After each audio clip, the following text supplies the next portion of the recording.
Yeah, that's right.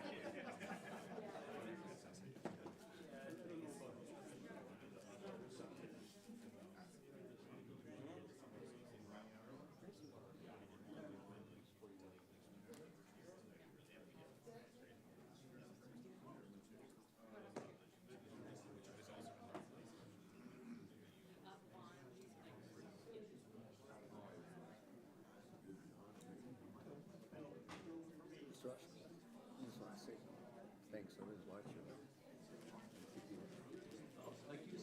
Appreciate it. Yep.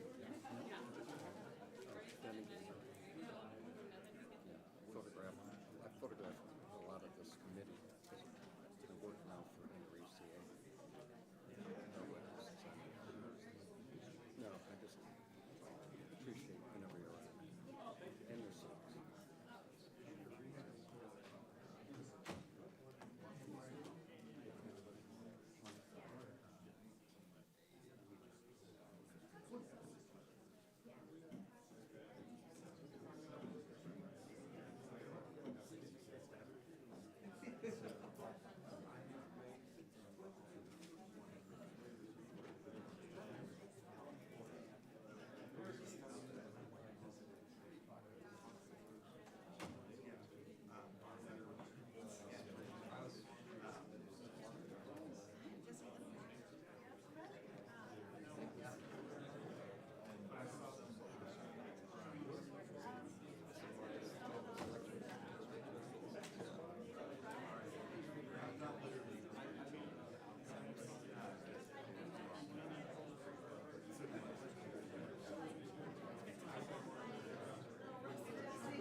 I would ask all of our guests today to please take their seats. The Subcommittee on Environment will now come to order. The Chair recognizes himself for a 5-minute opening statement.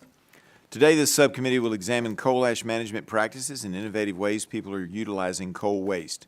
Coal historically has played a major role in keeping our lights on and empowering our large industries and our hospitals, etc. Currently, there are over 200 coal-fired electric power plants in the United States and a fair amount of individual boilers that use coal for fuel. Coal's fuel storage attributes and its dispatchable power qualities continue to make it a crucial component of our domestic electric power mix. Today's hearing will focus on one of the byproducts of coal use, coal combustion residuals, commonly called CCR, or coal ash.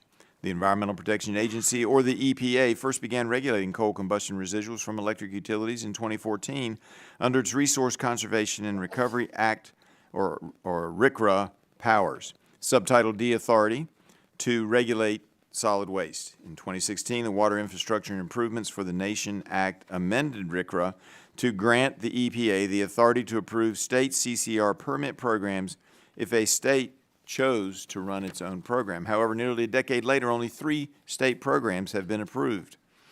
Hopefully today we'll learn more about states' permitting programs and how EPA is using its CCR permitting approval authority. Unfortunately, the Biden-Harris administration pressed necessary coal ash regulations into its wider attempts to force a transition to renewable energy by imposing unreasonable and onerous regulations on disfavored traditional energy resources like coal. This attack on coal included a 2024 rule regulating inactive coal combustion residual storage sites, or legacy impoundments, as well as sites where coal ash had previously been placed, known as coal combustion residuals management units. Utilities warned that this unworkable rule would impose needless and unplanned costs on ratepayers who are already facing excessive increases in their rates. Today, we will learn more about the problems with the current regulatory landscape and the cost it imposes on power generation and, in turn, ratepayers. Thankfully, in March of this year, the EPA announced that it's reviewing this rule and plans to propose amendments within the next year. Additionally, EPA has announced it plans to prioritize working with states on their permit programs to hopefully facilitate more state management of coal ash disposal. I'm encouraged by the Trump administration's apparent willingness to listen to the states and their utilities, and hope that the EPA can work with them and not against them as partners in protecting our environment. I also hope to learn more today about opportunities to improve the reuse of coal byproducts. In addition to this primary use, coal byproducts can be reused for many purposes, such as cement manufacturing, drywall manufacturing, road paving, and producing concrete. And yesterday I read an article about using it in wastewater treatment facilities to get out dyes and certain heavy metals. This recycling, known as beneficial use, can not only save costs but also result in lower emissions.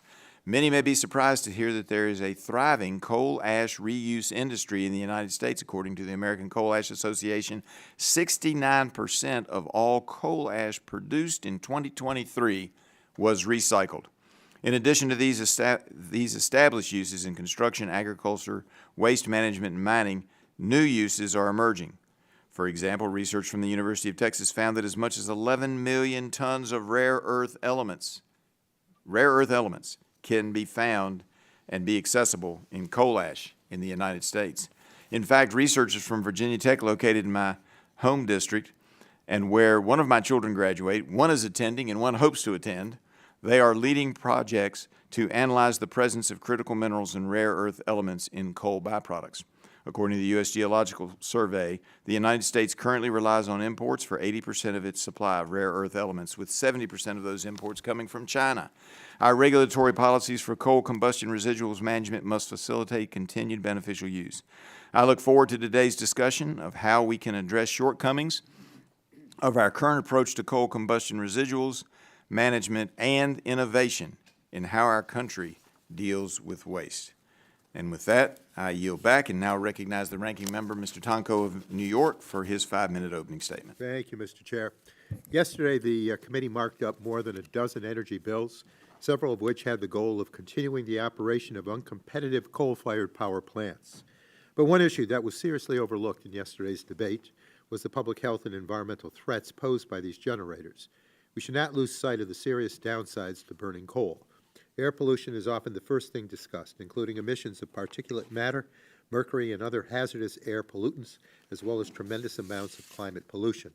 But we cannot forget that these power plants also create waste, known as coal combustion residuals or coal ash, and for far too long, this waste has not been disposed of safely, leading to groundwater contamination and other environmental damage. These contaminations are not only dangerous, but they also are costly and difficult to remediate. In 2008, a major Tennessee Valley Authority coal ash impoundment failed, resulting in over 1 billion gallons of slurry polluting the environment, which took years and more than $1 billion to clean up. And while high-profile incidents like TVAs grab headlines, lower levels of contamination near these sites are unfortunately extremely common. Analysis from the Environmental Integrity Project and Earth Justice found that 91% of U.S. coal plants are causing unsafe levels of groundwater contamination. EPA acknowledged these risks and finalized a rule in 2015 to support the safe disposal of coal combustion residuals. This rule sought to prevent the disposal of coal ash in unlined ponds and require monitoring of groundwater and cleanup of contamination. But unfortunately, the 2015 rule did not apply to landfills that had ceased receiving coal ash or generating facilities that had ceased operating prior to the rule's finalization. In 2024, EPA finalized another rule to cover these so-called legacy sites excluded from the 2015 rule. And I'm very concerned that several industry groups have already begun a lobbying campaign to roll back this rule. Like so many of EPA's previously announced deregulatory efforts, a weakening of either the 2015 or 2024 rule would represent an effort to shield polluters from costs associated with reasonable steps to protect public health and the environment. In this case, ensuring the safe disposal and management of coal ash waste. At yesterday's markup, we heard a lot of talk about subsidizing electricity producers, about whether renewables should receive subsidies, and whether or not fossil fuel generators currently receive subsidies at all. And I want to make it clear, they absolutely do. When we socialize the cost of the environmental and public health harms caused by coal-fired power plants onto everyday Americans, especially those living near these sites, we are providing coal plant operators with a massive subsidy. When coal ash leaches into people's water supplies, they pay a price, including the health care costs and health outcomes associated with failing to address the safe disposal of this waste. But I understand that there may be different approaches as to how to effectively manage this waste. So in addition to EPA's regulatory actions in 2015, Congress passed the Water Infrastructure Improvements for the Nation Act, or the WIN Act. The WIN Act allows states, with EPA's approval, to manage disposal of coal ash through a permitting program, provided the state standards are as protective as federal standards. Cooperative federalism is a hallmark of our nation's successful environmental laws, and I do believe states can play an important role in addressing coal ash waste. However, I am incredibly concerned by the President's fiscal year 2026 budget request, which included a $1 billion proposed cut to EPA's categorical grants that states rely upon to implement and enforce environmental laws. This is part of a troubling trend from the administration, which is also apparent in the majority's budget bill that pushes more costs onto states, which will make the successful implementation of state-led environmental programs that more difficult. If we want states to be effective partners in environmental protection, we must ensure they have the resources and capacity necessary to do the job. Finally, understand that much of today's hearing will focus on the beneficial uses of coal ash. I want to be clear that I am by no means opposed to beneficial uses, provided that these uses are proven to not harm public health and the environment. Finding effective methods to use coal ash is worth continuing to pursue. However, careful consideration of these potential uses must be a priority. Unfortunately, the Trump administration's efforts to undermine EPA's scientific capacity by significantly shrinking the Office of Research and Development and attacking the agency's scientific integrity policy is a serious cause for concern. I worry that this could undermine EPA's ability to conduct independent scientific assessments of the risks of potential beneficial uses. I want to encourage members on both sides of the aisle who want to see more safe, beneficial uses of coal ash to oppose the mass layoffs and reorganization of EPA. With that, Mr. Chair, I look forward to today's discussion, and with that, yield back. Gentleman yields back. Now recognize the chairman of the full committee, the gentleman from Kentucky, for 5 minutes for an opening statement. Thank you, Mr. Chairman, and thank you to all of our witnesses for being here. We appreciate you being here today. Coal ash is produced by coal-fired electric power plants. In 2014, EPA issued its first rule regulating coal ash as a non-hazardous waste under the Resources Conservation and Recovery Act. This is one of the rules issued as part of the Obama administration's war on coal. There were immediate concerns about how the rule would be implemented, about how it did not take into account regional differences, and how it would affect the electric power supply. Congress amended RCRA in 2016 to make it easier for states to regulate coal ash through permit programs based on their local conditions. But it has been difficult for states to get the necessary approval from EPA. This is the committee's first hearing on coal ash in about 10 years. The Biden administration continued the attack on fossil fuels, issuing a rule in April 2024 that expanded the scope of the Obama-era rule to facilities that were already closed. I co-sponsored Subcommittee Chairman Griffith's resolution last Congress to overturn that rule. And I welcome the steps EPA Administrator Zeldin has announced to prioritize the approval of state programs and to review the deadlines and requirements imposed on electric utilities by the Biden administration's 2024 rule. Today, we will hear from top environmental regulator in North Dakota and from Rural Electric Co-op in Arizona about their experiences with EPA and how the coal ash program can be improved. We will also hear about the environmental and other benefits of using coal ash in road and other infrastructure projects and how this unassuming material may be an important domestic source of rare earth elements needed to power artificial intelligence economy and our national security. I look forward to the hearing from our witnesses. I absolutely appreciate each and every one of you for being here today. Look forward to your opening statements and our discussion, and I will yield back the balance of my time.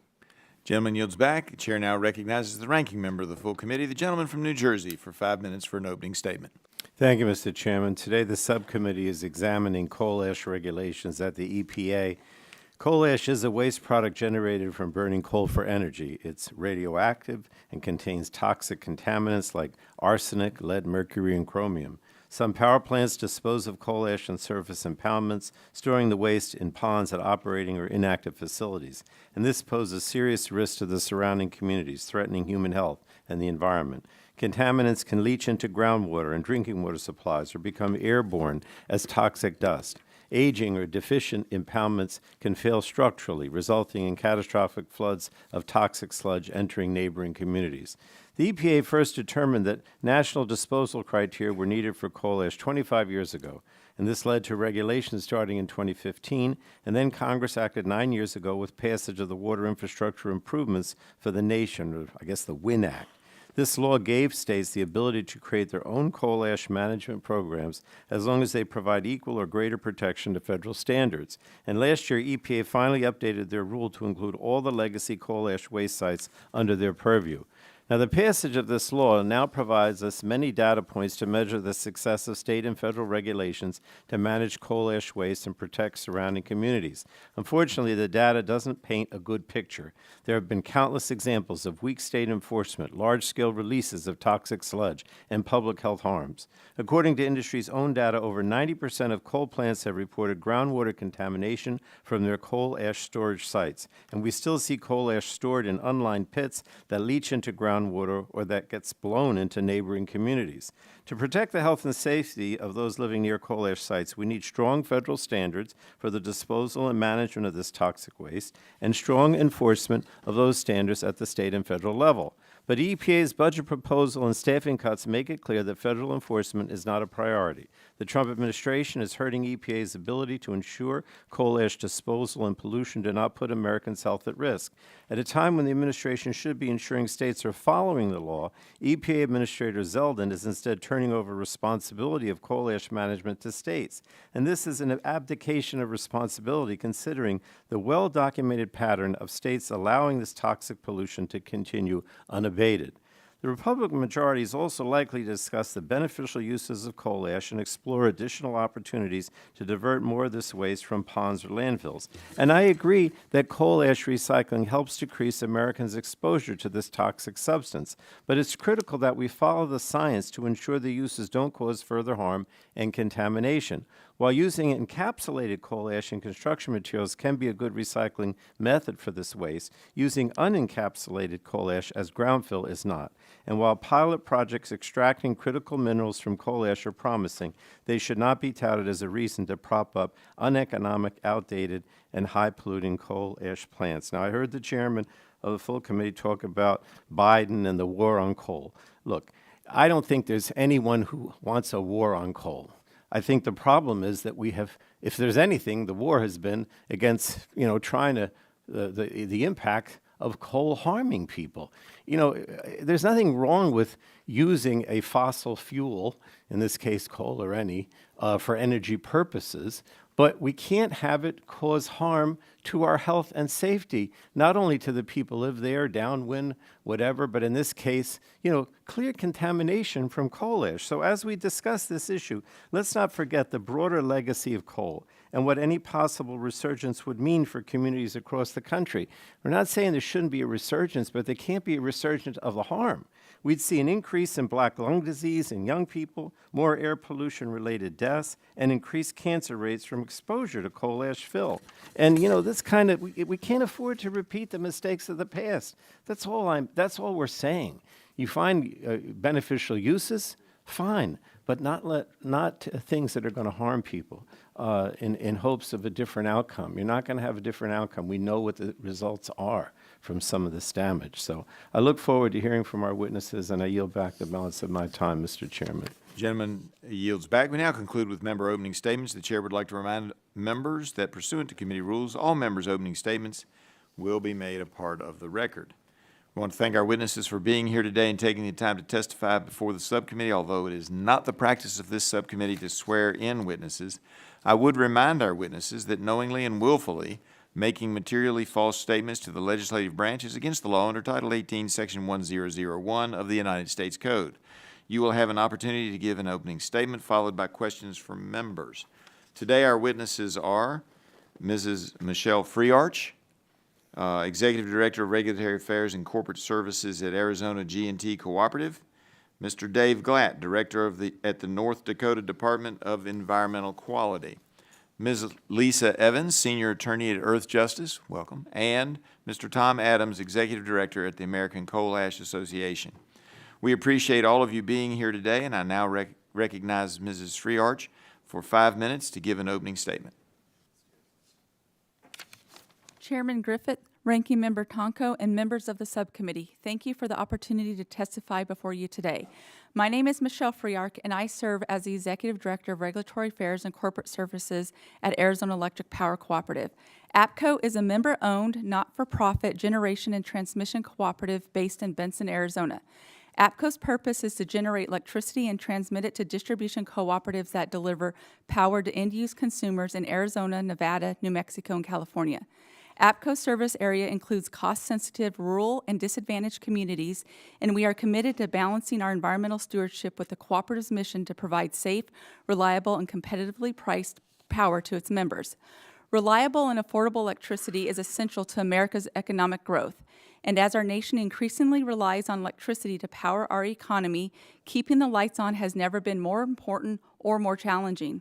Over the next 5 years, the North American Electric Reliability Corporation forecasts that all parts of several states are at high risk of rolling blackouts during normal peak conditions.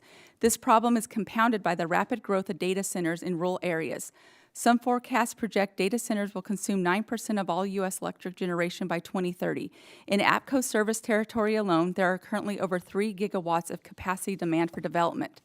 APCO is presently constructing new natural gas units and solar plus battery energy storage systems to expand and diversify our generation portfolio. Renewable energy sources like solar and batteries can play a strategic role in the Western energy grid, but reliable and dispatchable generation sources, including coal and natural gas, are necessary to carry out our mission of providing safe, reliable, competitively priced power to electric co-ops in the Southwest. Because electric co-ops are owned and governed by the consumer members we serve, we have a vested interest in protecting and maintaining the environment within our communities. Just as all generation sources have some form of waste, coal ash, also referred to as coal combustion residuals or CCR, is a byproduct of coal-fired electric generation. APCO has a robust CCR compliance program to comply with all operational monitoring, reporting, and record-keeping requirements of federal CCR regulation and has worked closely with the EPA to comply with such regulations. APCO's current and past CCR disposal activities are also robustly regulated under Arizona's Aquifer Protection Program administered by the Arizona Department of Environmental Quality, which requires frequent groundwater monitoring and CCR unit maintenance and inspections to reduce the potential discharge of pollutants to the greatest degree achievable. Additionally, APCO currently exceeds federal CCR regulation beneficial use provisions by selling 90% plus of our fly ash to a third party owned by the Salt River Pima Maricopa Indian community for alternative uses, reducing the amount of CCR that is disposed in our impoundments. Federal action and inaction regulating coal combustion residuals has resulted in unworkable and unreasonable regulatory requirements for the power sector, making it more difficult for electric co-ops to serve their consumer members and your constituents. The EPA's legacy rule finalized last year established regulatory requirements for 2 new classes of CCR units, but fails to consider the diverse characteristics, sizes, and relative risks of sites.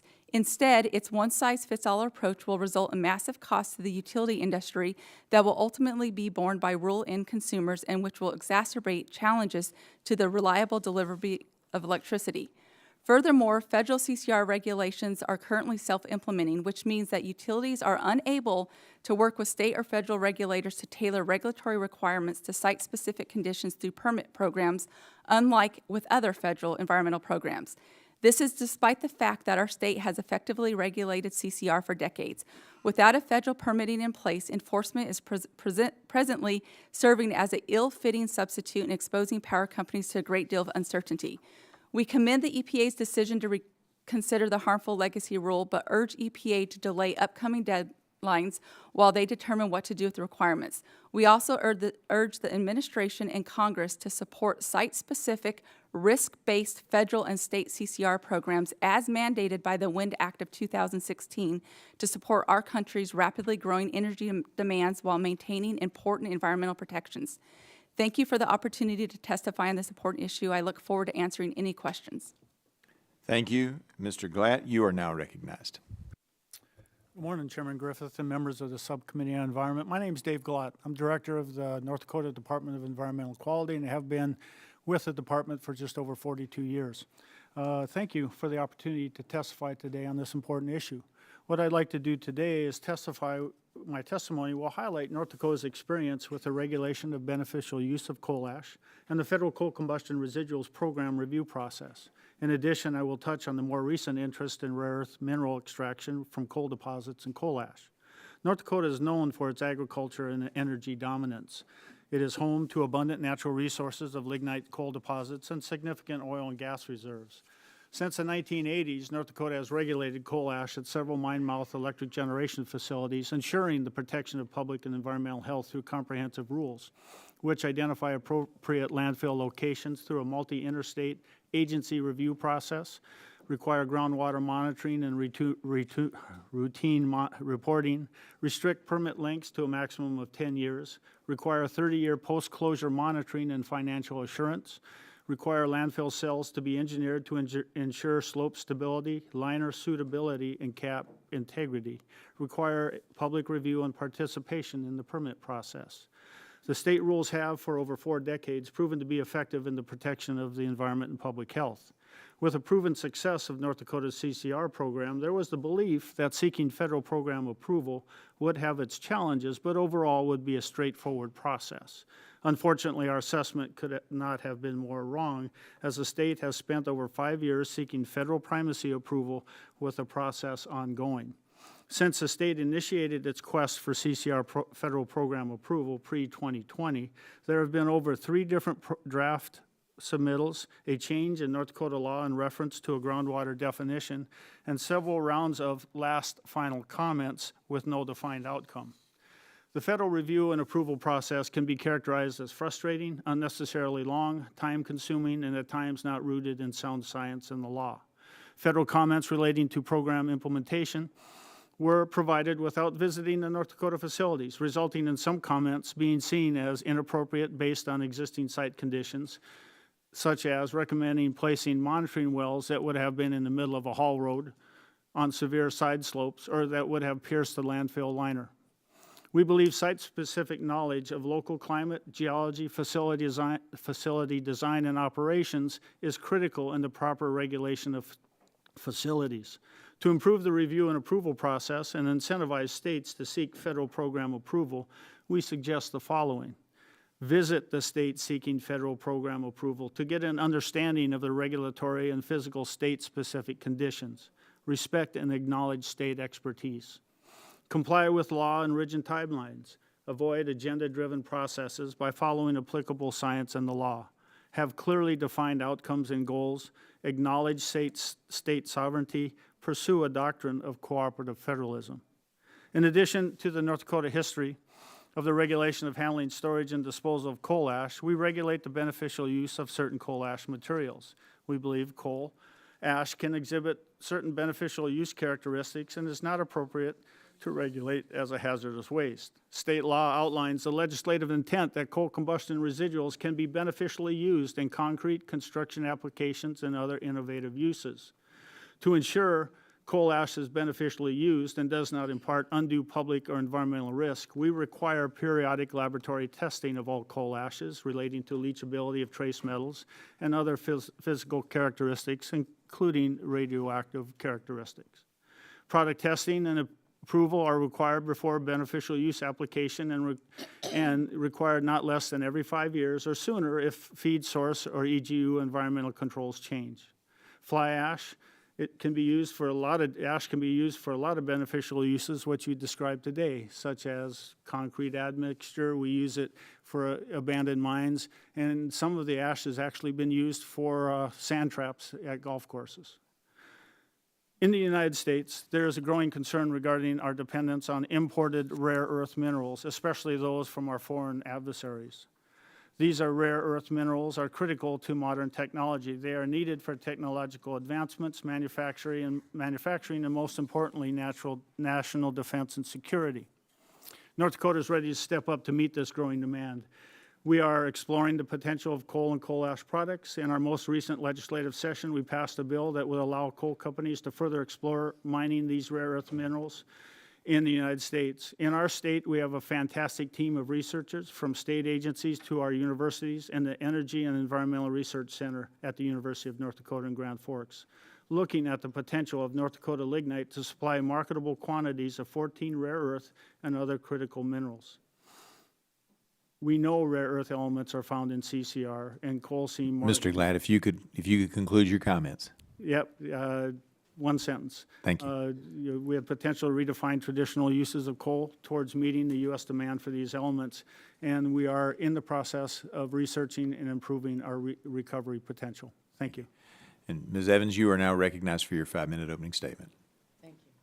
Chairman and members of the subcommittee, thank you for this opportunity to address the threats. Mike.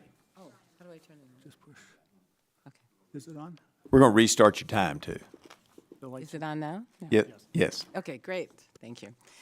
Chairman and members of the subcommittee, thank you for this opportunity to address the threats from coal ash to health, environment, and the economy. I am Lisa Evans, Senior Counsel for Earth Justice, the nation's largest nonprofit environmental law firm. I worked previously as an assistant regional counsel for U.S. EPA enforcing hazardous waste laws. My fellow panelists would have you ignore the hazardous constituents in coal ash. They don't want to talk about the hundreds of leaking toxic dumps created by the coal power industry. But ignoring this is to allow the utility industry to continue to pollute our water. As Ranking Members Tonko and Pallone mentioned, but it bears repeating, 91% of U.S. coal plants are today contaminating groundwater with hazardous pollutants above federal safe standards.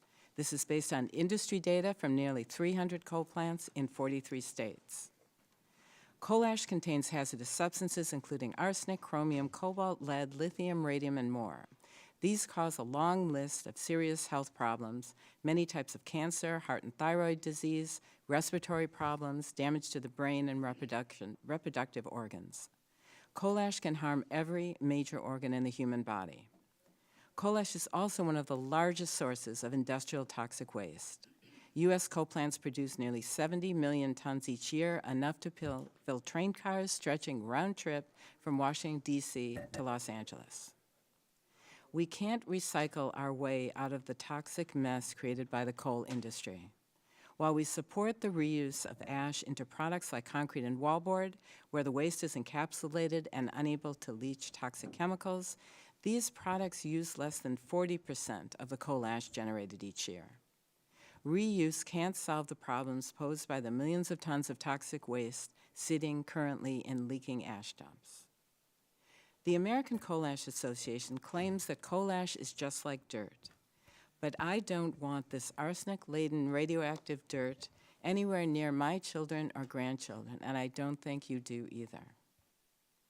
The utility and coal ash recycling industries don't want EPA rules to address practices given the misleading label of, quote, beneficial use. But what is beneficial use? It's not what's happening in Michigan City, Indiana, where NIPSCO dumped 2 million tons of coal ash directly into Lake Michigan to make more land for its power plant. The people of Michigan City do not benefit from the toxic mess held back by aging steel piles.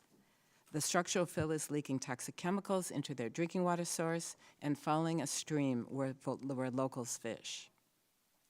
Beneficial use also did not occur in Mooresville, North Carolina, where 1 million tons of arsenic-laden radioactive coal ash from Duke Energy was used as a substitute for soil at the high school, homes, a public park, a daycare center, and roads. Ask the Mooresville teenager whose friends have died of thyroid cancer. The only people who benefit from so-called beneficial use of coal ash when it's used as a replacement for dirt is the industry who profits on the backs of the communities left with the toxic mess that has been moved from power plants into people's backyards. Americans near the almost 1,000 regulated coal ash dumps and countless more places where toxic ash was used as soil need your help to ensure that there are strong laws to stop coal plants from polluting our water. But the utility industry is pushing back to weaken current laws. They told EPA to back off enforcement. In response, the Trump administration promptly abandoned EPA's National Enforcement Initiative, which made coal ash a priority.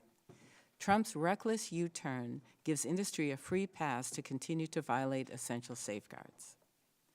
The coal industry is demanding the federal government outsource its oversight to state coal ash permit programs.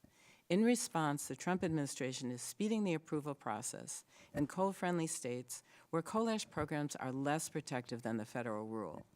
Once these programs are approved and lax permits are issued, residents will suffer. The coal industry is calling on EPA also to delay for an indefinite time the cleanup of hundreds of coal ash dumps newly regulated in 2024. Lastly, the coal industry wants EPA to ignore science because they don't like what it says about coal ash.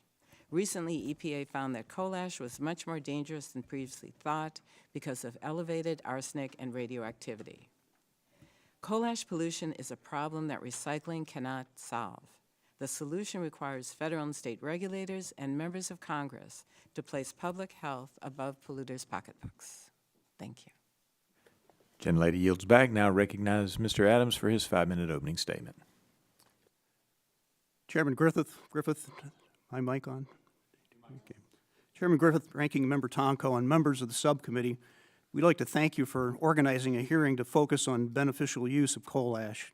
This is a topic that is often overlooked in the heated debates over coal-fueled electricity and coal ash disposal regulations. My name is Thomas Adams. I'm Executive Director of the American Coal Ash Association. Our mission is to encourage the beneficial use of coal ash in ways that are environmentally responsible, technically appropriate, and promoting more sustainable activities in construction and other uses. Coal ash beneficial use already constitutes one of America's greatest recycling success stories. Over the past several decades, hundreds of millions of tons of coal ash have been used to construct resilient infrastructure and manufacture more sustainable building materials. In doing so, our nation has conserved natural resources, reduced energy and water consumption, and significantly reduced greenhouse gas emissions from production of materials coal ash replaces when used in concrete. My written testimony contains details about coal ash beneficial use trends and steps that can be taken to become even more effective in utilizing this important resource. But please permit me to highlight a few key points. First of all, utilizing materials that otherwise go to waste is not a new concept.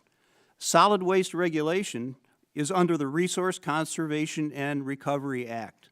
Let me repeat that, Resource Conservation and Recovery Act. Beneficial use of materials like coal ash is not an afterthought. It was one of the central goals established when it enacted our nation's guide for environmental regulations when Congress acted on this in the mid-70s. Second, the reasons for using coal ash go beyond the apparent environmental benefits of building fewer landfills, conserving natural resources, and reducing greenhouse gas emissions by millions of tons per year. Improved product performance was the driving factor behind the development of an industry that today beneficially uses nearly 70% of the nation's new ash production and has begun harvesting millions of tons of previously disposed ash for the same purposes. It is a fact that concrete made with coal ash is stronger and more durable than concrete made with cement alone, all while significantly reducing concrete's carbon footprint. Harvesting previously disposed coal ash is a rapidly growing activity, accounting for approximately 4 million tons of utilization in 2023, with numerous additional harvesting projects coming online since that time and more coming in the next 2 years. With more than 2 billion tons of previously disposed ash in the United States, this represents an abundant and secure domestic resource. Those who would argue against harvesting coal ash are for continuing to rely on imported cementitious materials and exporting the environmental impacts of those manufacturing those materials when imported. This is probably a good place to emphasize an important point. Coal ash is not toxic. Coal ash contains only trace amounts of metals of potential concern. A 2012 study by the U.S. Geological Survey data concluded that metals are found in coal ash at levels similar to levels in ordinary soils and rock throughout the United States. Coal ash is no more toxic than the materials it replaces when used in manufacturing products.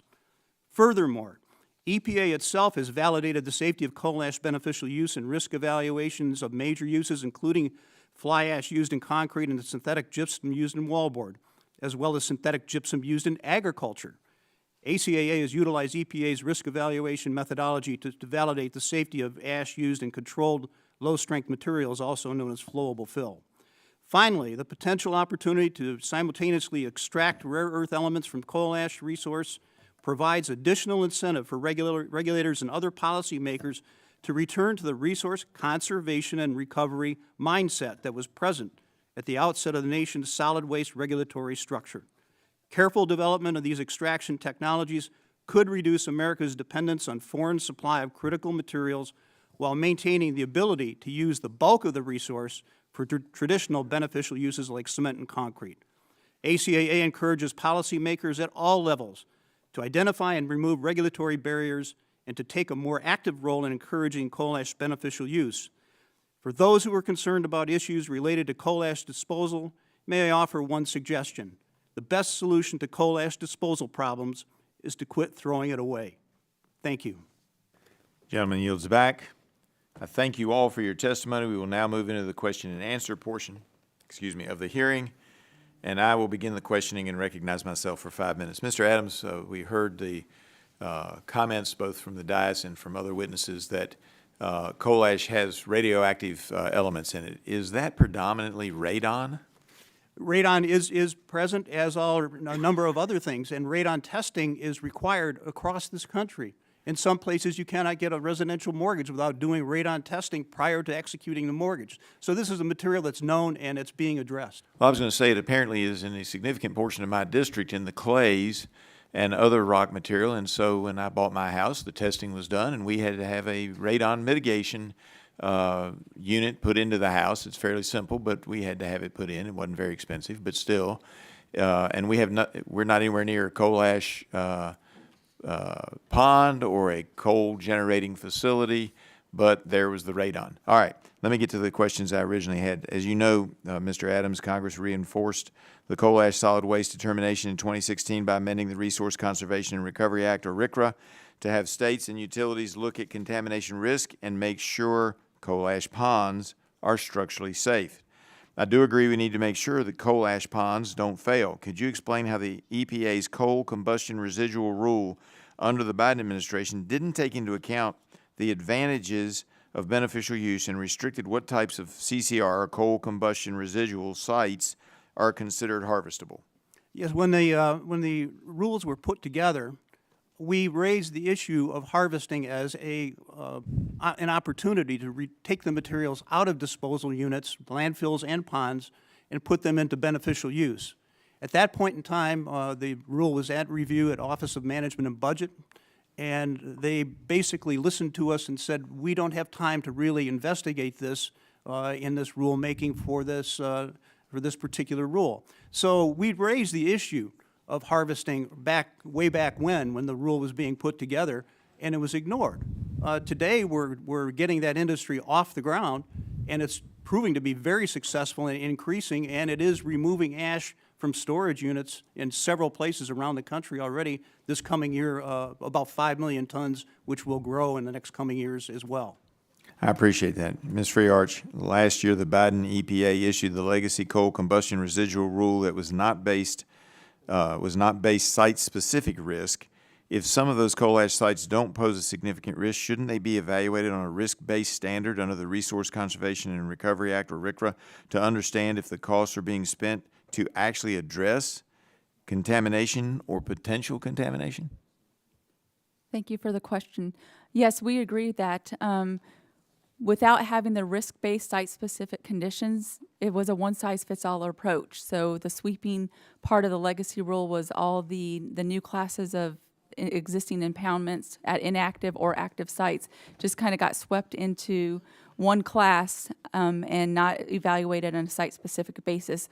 Whereas APCO has closed-in-place impoundments that were closed under a state-permitted program with post-closure monitoring that would be considered a CCR management unit today under the legacy rule. So why would you want to reopen something that's already been closed when it met standards for the states?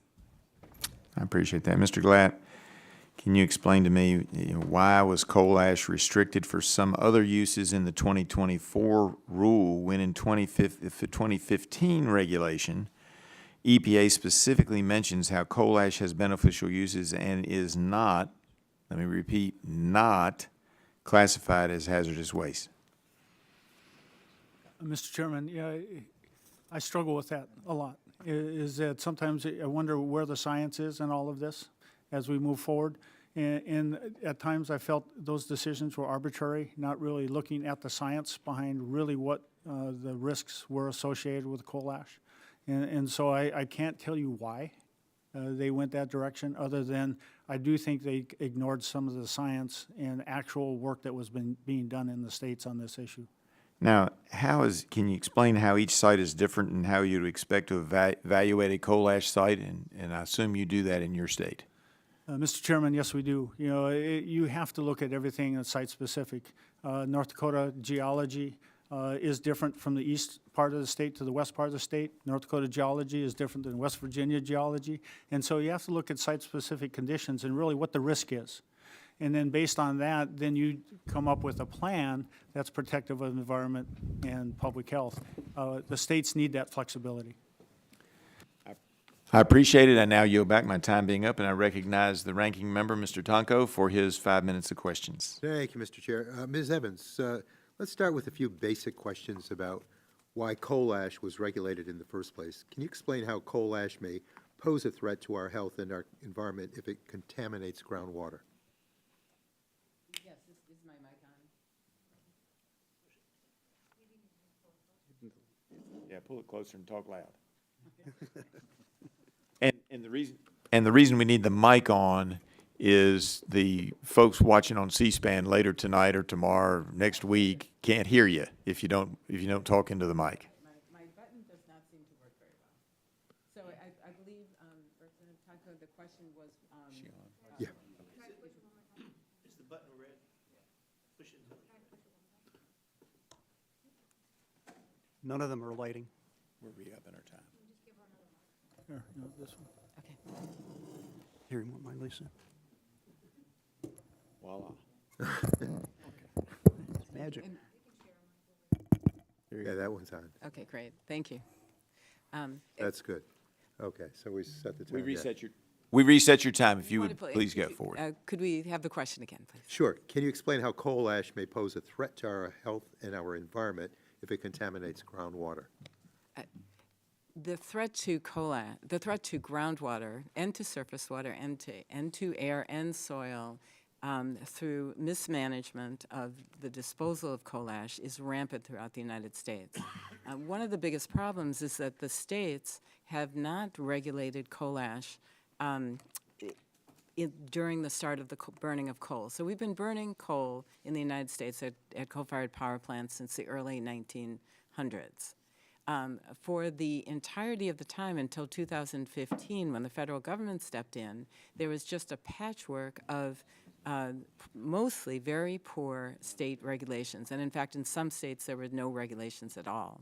So what you had was the dumping of this toxic material into unlined pits, whether wet or dry, throughout the U.S., creating this huge legacy of pollution. And the reason why coal ash is so dangerous is that coal naturally contains hazardous pollutants. And when you burn it, those pollutants are concentrated in the coal ash. And not only are they concentrated, but they're in a form that when water hits it, it weaponizes those constituents. So those hazardous constituents flow into water, and when you have a unlined dump, you have rain coming in, you have groundwater coming in from the bottom and the sides, you have the hazardous contamination coming out. Thank you. Well, it seems that lining ponds where coal ash is stored and requiring monitoring of nearby groundwater is a pretty common sense approach to protect water quality. If there was already a 20... Yeah. It is. If there was already a 2015 coal ash rule that did this, can you give us a sense of why the Biden administration felt it was necessary to finalize another coal ash rule in 2024? Sure. Well, it has, this answer has two parts.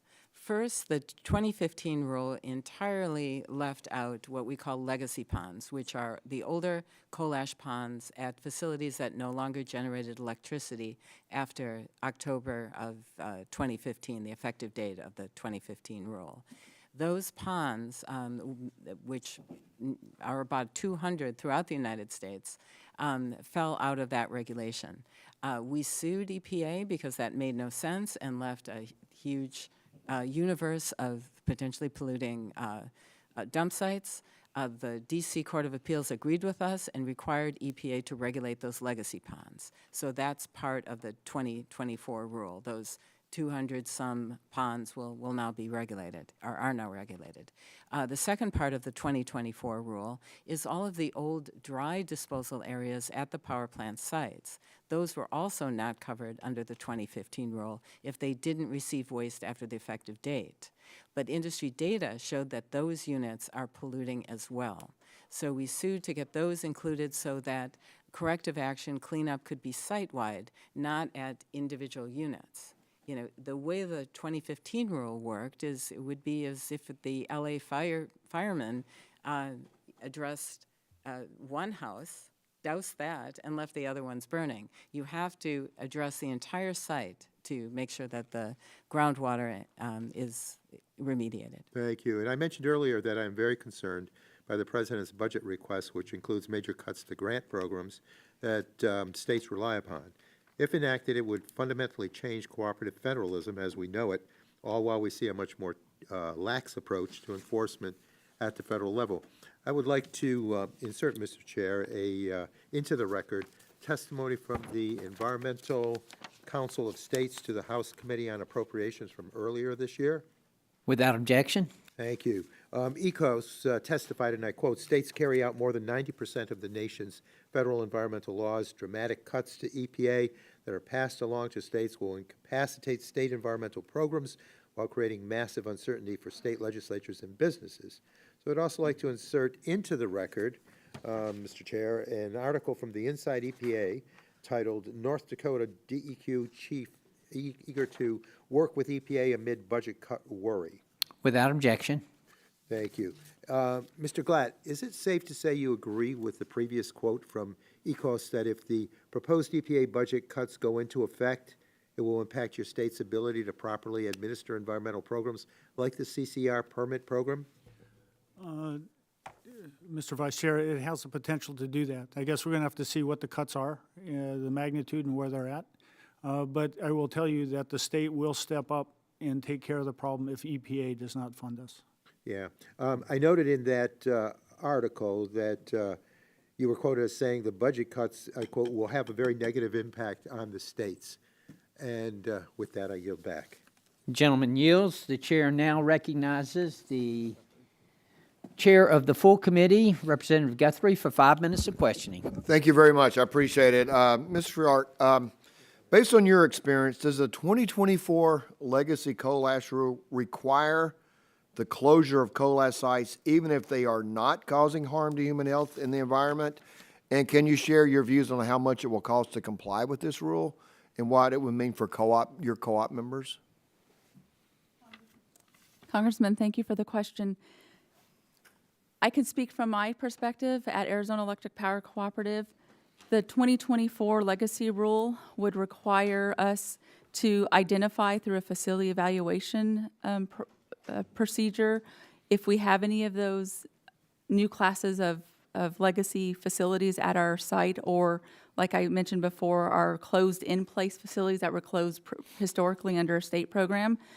We would not have to reclose them as long as they met the current EPA standards, but we would have to include those as our existing facilities, CCR compliance for groundwater monitoring, which we do under the state program. So it would have to be rolled up into our existing CCR compliance program and not under the state program. As far as cost, I can tell you just working through over the last several months on the legacy rule requires these steps of analysis to get through, and we are spending a substantial amount of resources to complete those deadlines because those deadlines still exist today without the repeal going through. And so as we work through expending our funds to complete those mechanisms of requirements, we are unable to put those dollars towards other infrastructure that would be more necessary. So we're reviewing ponds that do not have an impact to the environment, have been monitored since they've been closed since 2005 under a state program for just essentially checking a box under the federal CCR rule that is duplicative of what we've been doing. So you're required to do something that's going to cost you money that's not going to have any benefit Right. to the health and Correct. human health. So could you, so EPA is reviewing 2024 legacy standard. What recommendations do you have for EPA in considering the costs and benefits of any amendments they may propose? What do you think they should look at the cost as they consider? Given I've been on the practitioner side doing boots on the ground work at our coal combustion residual surface impoundments for nearly 21 years, I think going back to those site-specific risk-based programs, identify the uniqueness of all these sites. They're very different, as Mr. Glatt has identified. Continue to be able to approve the funds for the development of those programs for EPA. Remind EPA that they need to implement the WIN Act of 2016, and delaying these compliance deadlines for the legacy rule need to be considered, just so that we're not doing unnecessary work right now that if it goes away, we've expended all these resources for no reason. All right, thank you. So, Mr. Glatt, you mentioned EPA has never visited the state throughout the approval process. Did EPA adequately consider state experience regulating coal ash when reviewing your application? Representative, not in our experience. It was pretty much a top-down, do as we say. It became very clear they were book smart, practical dumb, in my terminology, is that you really need to get out to the site and take a look at what the totality of the site is, geology-wise, monitoring, and to really get a feel before you can start commenting. But they had no lack of comments without coming out to the site. Thank you. And so, Mr. Adams, my great friend sitting to my immediate left, my good friend from Alabama, talks about critical rare earth minerals, critical minerals.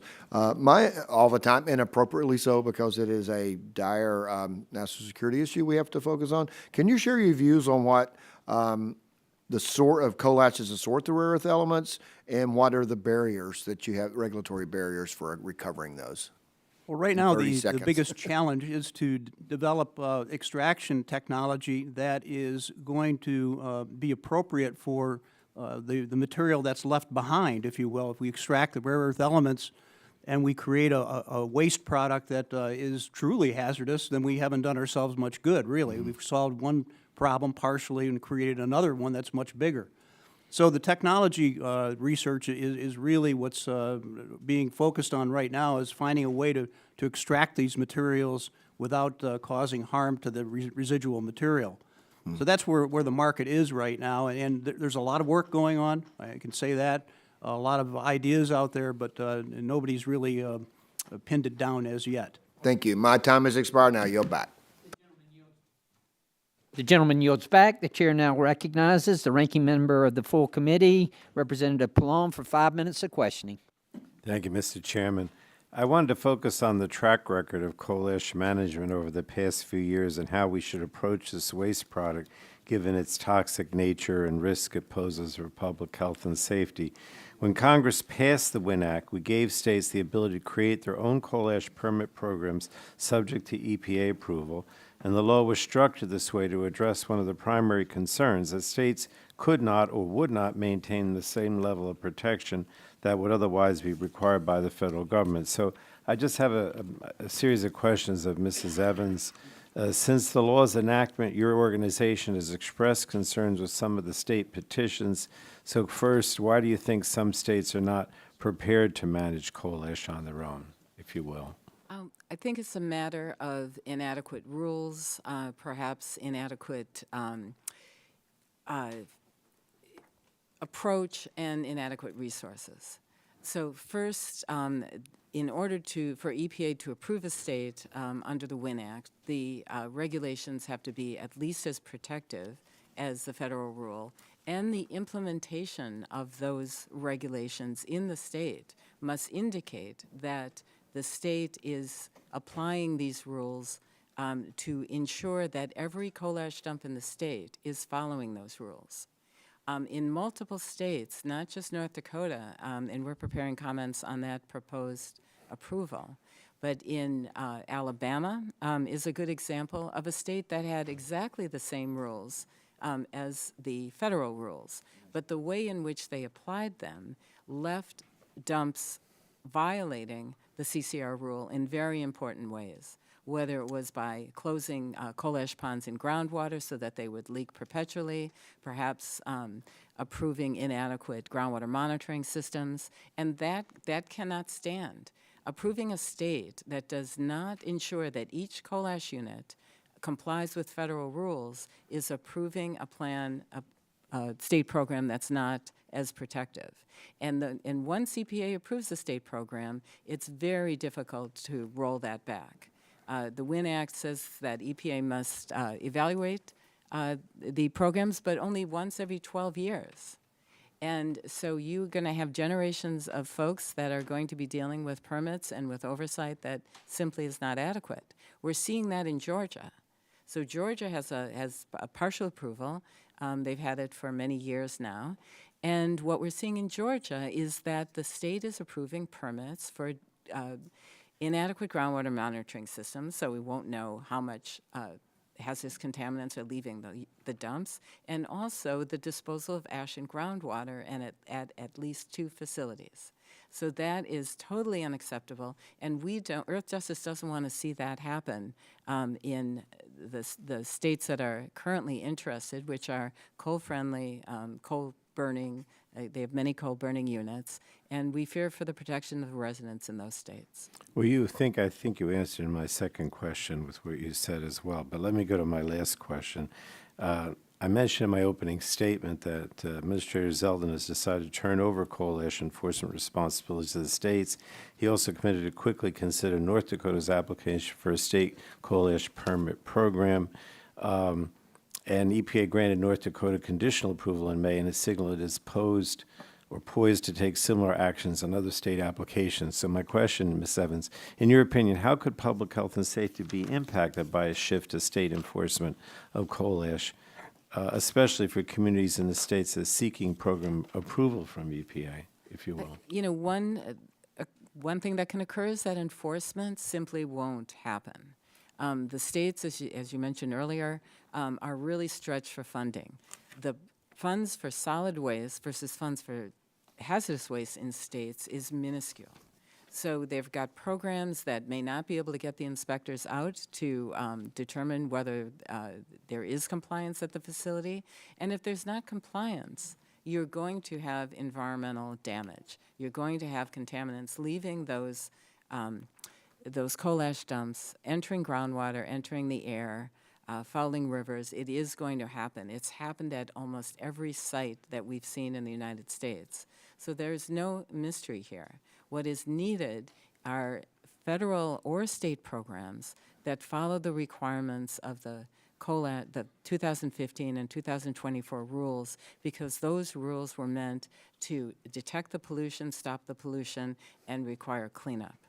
Thank you so much. Thank you, Mr. Chairman. Gentleman yields back, and now recognize the Vice Chairman of the Subcommittee, the gentleman from Texas, Mr. Crenshaw. Thank you, Mr. Chairman, and thank you to our witnesses for being here. It's an important hearing. I think we all agree that we don't want our environment destroyed by coal ash or these byproducts. There's obviously some disagreement as to whether that's happening at the scale some claim. We also have to, of course, think about grid reliability. That's a common theme on this committee.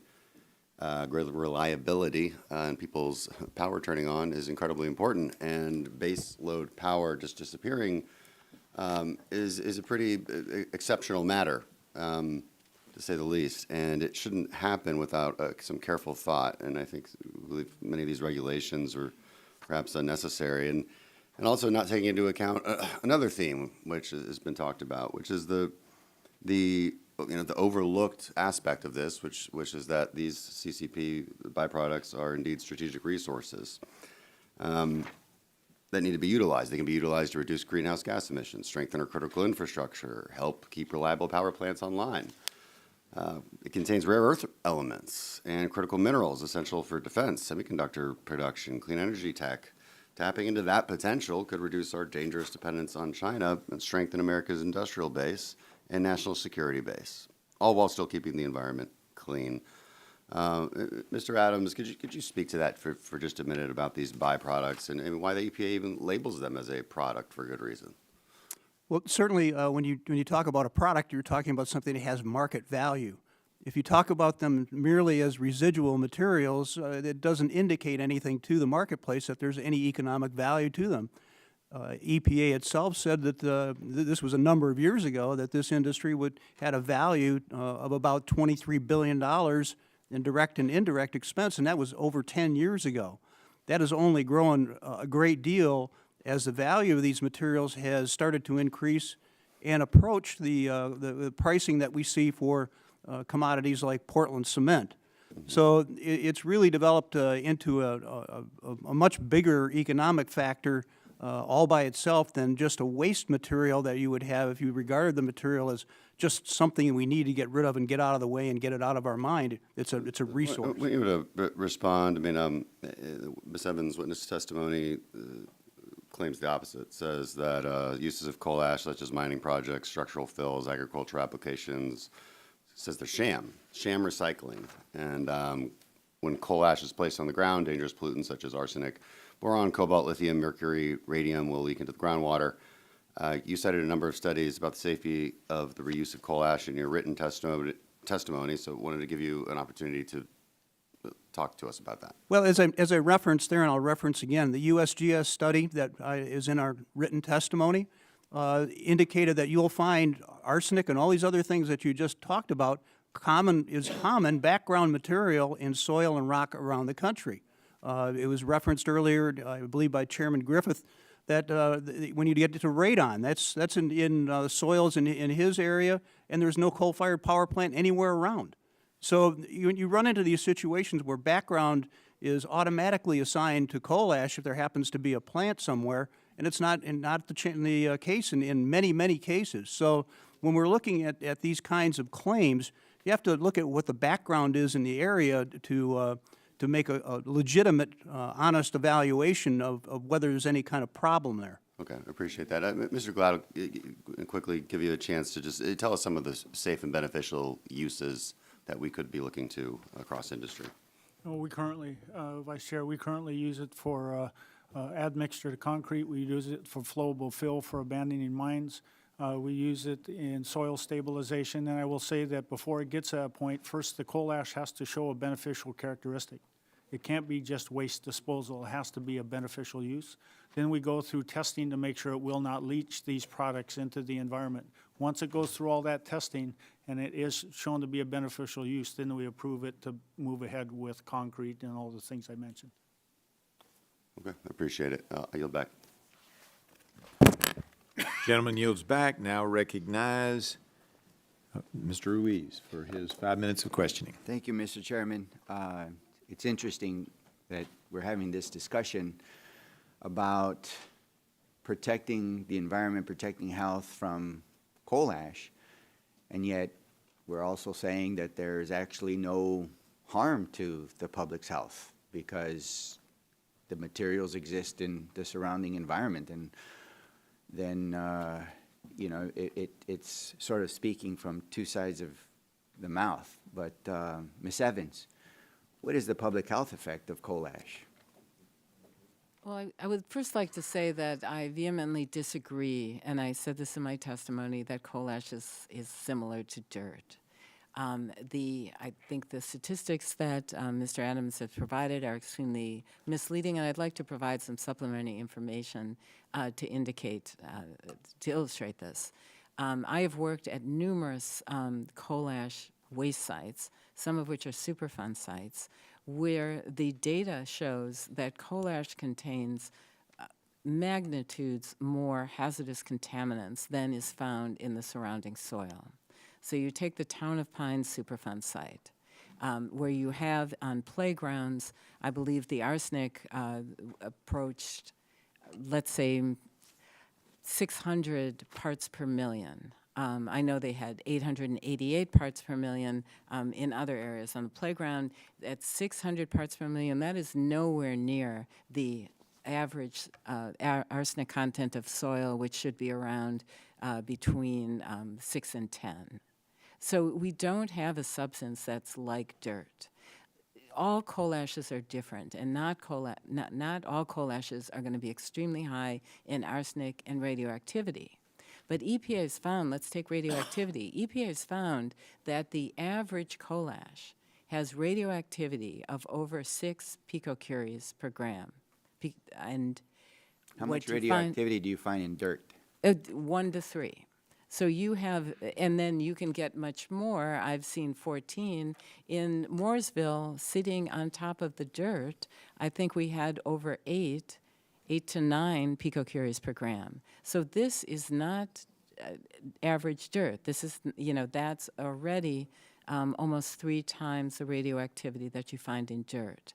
So I think we have the real problem here with the understanding of what is the threat from coal ash. And so what are the health impacts? So the health impacts, I mean, they're myriad. And one problem with coal ash is that it has so many toxic elements, and these toxic elements can work together. The cumulative effect can be more than a single contaminant. So for instance, arsenic causes cancer, radium causes cancer, and about 7 other coal ash contaminants cause cancer. You have them all together, that is a cancer-causing material. What are the effects on pregnant women and children?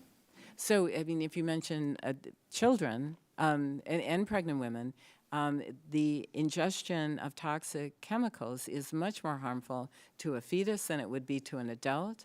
A child playing in contaminated dirt is going to be more sensitive to the radioactivity or the arsenic or other contaminants. So surely you've got more vulnerable populations. More risk for stillbirths, spontaneous abortions, malformations. In children with chronic consumption of lead and arsenic could lead to cerebral damage, developmental delays, not doing well in school, not really growing at the pace that they can. So I'm not sure who here would want to have coal ash. Show me, anybody raise your hands if you'd like to live next to a coal ash dump. I don't think anybody would like to live next to a coal ash dump. And the ash, the fine particle too are so small that if the wind blows it, right, you breathe it, goes straight into your lungs. What do you propose that we do with this coal ash, Ms. Evans? Well, the answer is the part that can be recycled into encapsulated products should be put into encapsulated products that do not leach. But there's a big difference between putting coal ash in a product, encapsulating it, than using it as a unencapsulated material such as a structural fill, mine fill. I would posit that using it in the sand trap would cause potential harm to inhalation of particulates, whether it's just simply particulate matter, 2.5, or the other hazardous contaminants of coal ash. Thank you. I yield back. I would point out to the gentleman that lithium is one of the contaminants listed in Ms. Evans's chart, and we certainly wouldn't want to encapsulate the Salton Sea. I now recognize Mr. Latta. Mr. Yes, You made a I'll point. allow Can I? Yes, sir, I will. Yeah, because Only this is what's very important to understand, is that the lithium extracted from brine, from geothermal, is in a closed-loop circuit. So lithium doesn't get exposed to the air, nor does dust. So it's encapsulated. It's a filtration system that you pull out the filter, and then you keep it, so it's not exposed to the air. I appreciate that. It's encapsulated, and I now recognize Mr. Latta of Ohio for his 5 minutes of questions. Well, thank you very much, Mr. Chairman, and thanks very much for our witnesses for being with us today. If I could start, Ms. Friark, with you for some questions. You'd mentioned about the power needs that you're looking at and the increase because of, especially with the data centers coming online. And we had hearings in our energy subcommittee not too long ago where we had all the RTOs and the ISOs here in the country before us, but they said the same thing. We have to be producing more power in this country because of really the influx of all of the data centers coming online. But at the same time, we can't be taking generation offline. And it's the estimations out there is that, we're talking about maybe in the future, it'll probably be all coal. They're looking at about 115 gigawatts going offline. Well, at the same time, we need 150 gigawatts on top of what we're already producing. So really, if that would happen, we're really, really short. So, quick question. Do you know what your energy mix is for the co-op? Congressman, Arizona Electric Power Cooperative owns and operates only one generating facility where traditionally we had coal and natural gas. We've implemented very large-scale solar and battery energy projects. We've converted one of the coal units to natural gas for regional haze back in 2017. And so we have one remaining coal unit at our facility. So we are, we've been expanding and diversifying our portfolio over time, but that dispatchable resource of base load generation coal is critical so that we can continue to serve our members with affordable, reliable power. And it ensures that we can have, fuel on the ground. That's a critical component of the coal unit, is that we can have coal on the ground without intermittent pipeline issues, intermittent renewable resources. So coal is critical. Although we've backed down, as I've mentioned, the conversion of one unit, that one remaining coal unit is critical for Well, let me ask this then. With the new coal combustion residuals requirements, how's that going to affect your decisions in the future with that one remaining facility?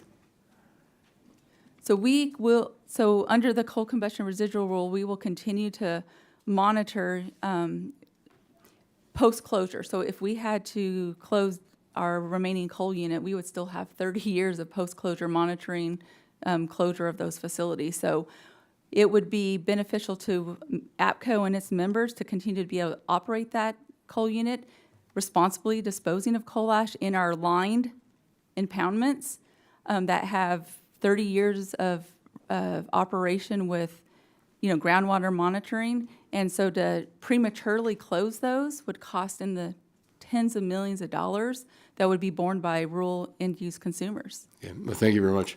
Mr. Glatt, do you believe the 2024 amendments strike the right balance between environmental protection and operational feasibility? One more time on that question. Yeah. Do you believe that the 2024 amendments strike the right balance between environmental protection and operational feasibility? I don't believe it does, like it should. I think there should be a little more acknowledgement of the work that's done beforehand, so the risk is pretty minor. I don't think EPA has acknowledged that. Okay, and let me follow up. I think the chairman of the full committee was getting into this. You had stated that that the federal review and approval is frustrating. It's not rooted in sound science and law. Could you, in my last 50 seconds, maybe touch on that? Sure.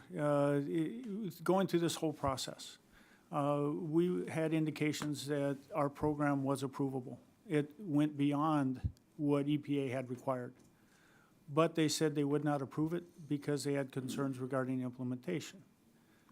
We answered their questions through several different rounds regarding implementation, and yet they still wouldn't approve. The frustrating part was they would not give any rationale why they felt that the implementation wasn't there.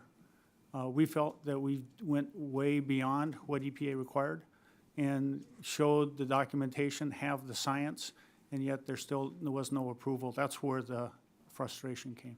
Okay. Well, Mr. Chairman, my time has expired, and I yield back. Gentleman yields back. Now recognize the other gentleman from California, Mr. Peters, for 5 minutes of questioning. Thank you very much, Mr. Chairman. A century of burning coal ash or coal across the United States has generated roughly 5 billion tons of coal ash, and there's merit in examining how we can safely manage and even repurpose coal ash. Reusing coal combustion residuals or coal ash in concrete, drywall, or other applications can reduce landfill use and even lower emissions relative to conventional production methods, so long as manufacturers take the proper precautions. In San Diego, we've long incentivized the use of low-carbon construction materials. But as we explore the beneficial uses of coal ash, we can't use them to justify extending the life of outdated and expensive coal power generation. Coal generation has declined by over 60% since 2008, not as a result of government regulation, but because it's been outcompeted. Natural gas, wind, and solar are now the cheapest sources of new electricity in most regions of the country.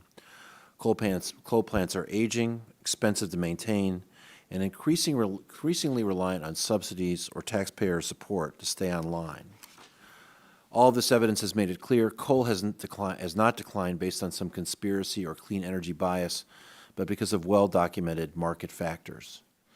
Additionally, arguments for using coal ash as a domestic supply of rare earth minerals are unconvincing to me. The concentration of rare earth materials in coal ash is far lower than in commercially mined deposits. Despite years of research, no commercial-scale rare earth recovery operation from coal ash has proven technically or financially viable. We are nowhere near being able to use coal ash as a reliable domestic source of critical minerals, and there are better options to shore up our supply chain. Investing in coal ash as a rare earth source is a distraction from cleaner, more financially viable solutions and an attempt to artificially bolster the industry. While recycling and reuse is an important solution for existing waste stockpiles, we should not reverse engineer the need to burn more coal. The goal should be to manage legacy waste responsibly, not to prop up an unviable energy source. We need to build our energy policy around an all-of-the-above approach, an all-of-above approach that deals in reality, one that provides the security and reliability we so desperately need to meet rising energy demand. Ms. Evans, to be clear, do any of the beneficial uses of coal ash require that we continue burning coal, or can they be supplied entirely from existing waste stockpiles?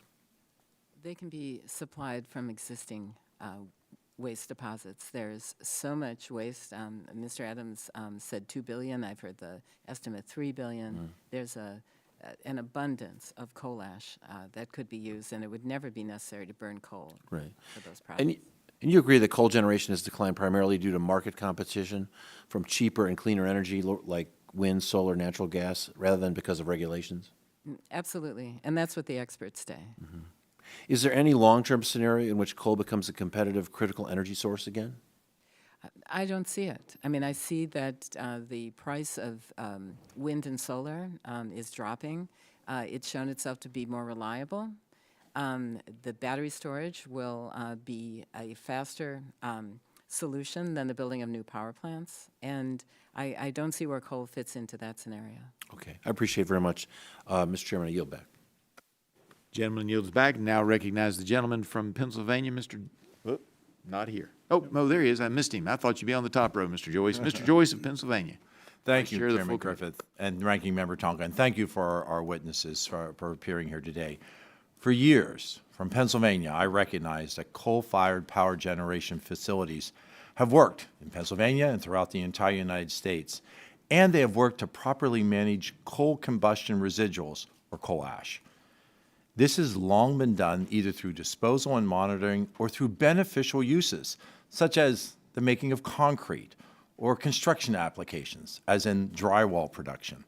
With the EPA's finalized 2024 legacy CCR rule, electric utilities will be faced with burdensome costs for sites where coal ash has already been safely disposed of and environmental concerns mitigated, and beneficial uses with programs that will be subjected to harsh regulations despite the evidence that they pose little or absolutely no environmental or health or safety risks. To start, I want to be clear on both the effectiveness of current methods of coal ash disposal and the beneficial use. Mr. Adams, in your written testimony, you discuss how the regulatory treatment of beneficial use has been impacted by environmental organizations raising false alarms about the supposed toxicity of coal ash. Can you clarify how coal ash is safely used in other commercial applications? Well, certainly, we know that from decades of use in concrete, that this material performs, and it performs just as expected. EPA itself ran a risk evaluation of this material and found that there is no difference in the performance of concrete with fly ash and without fly ash. That was EPA's own work.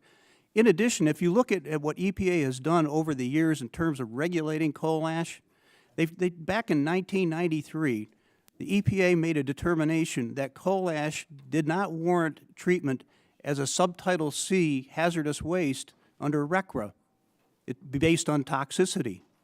They repeated that ruling again in the year 2000, both under President Clinton and Administrator Carol Browner, that coal ash did not warrant management under Subtitle C as a hazardous waste. And it was repeated one more time in 2015.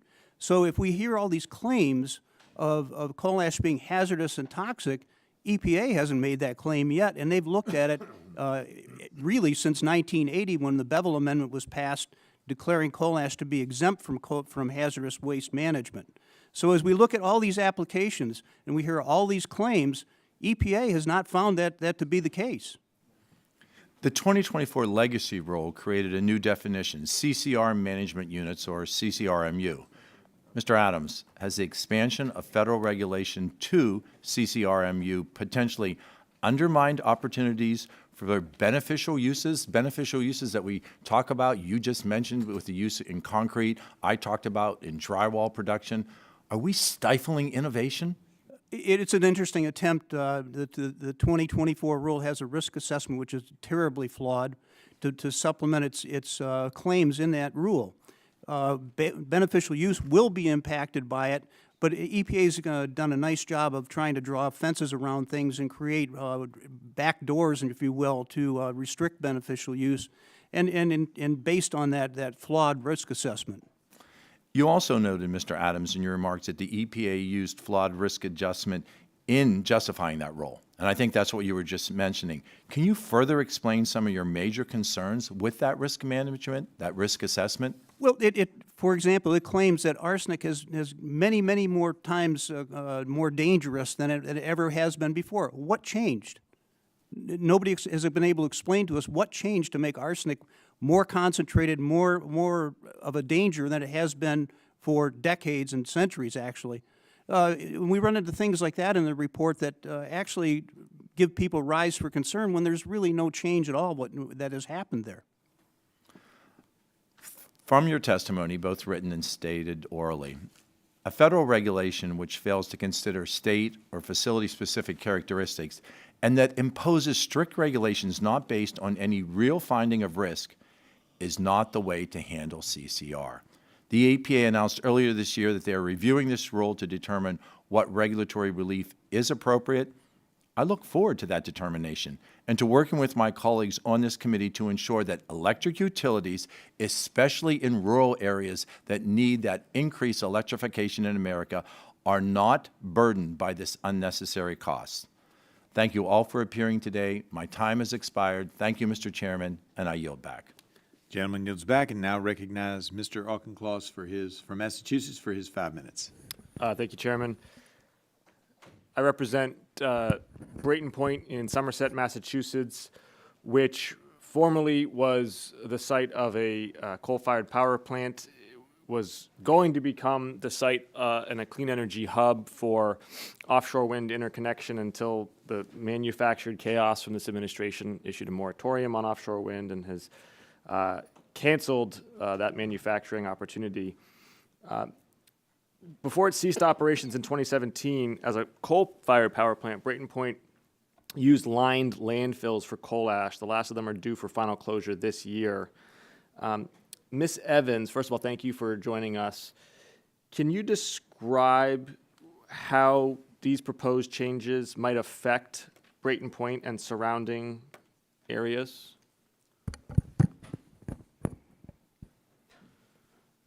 Sure.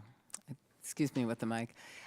The Brayton Point, and I know a little bit about this because I have some history on the original Massachusetts DEP actions at the site.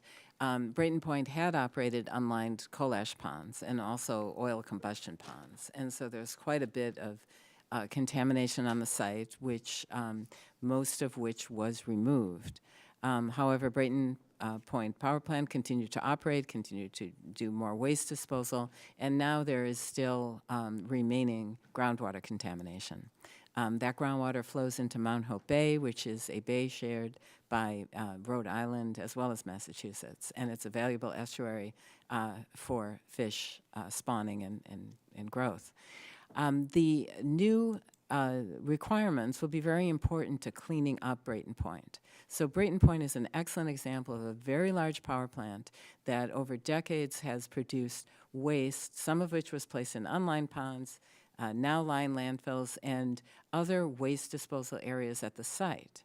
And am I correct, ma'am, that we're still showing excess arsenic and lithium and other chemicals in the groundwater? Yes, I believe so. That's what the groundwater monitoring reports say.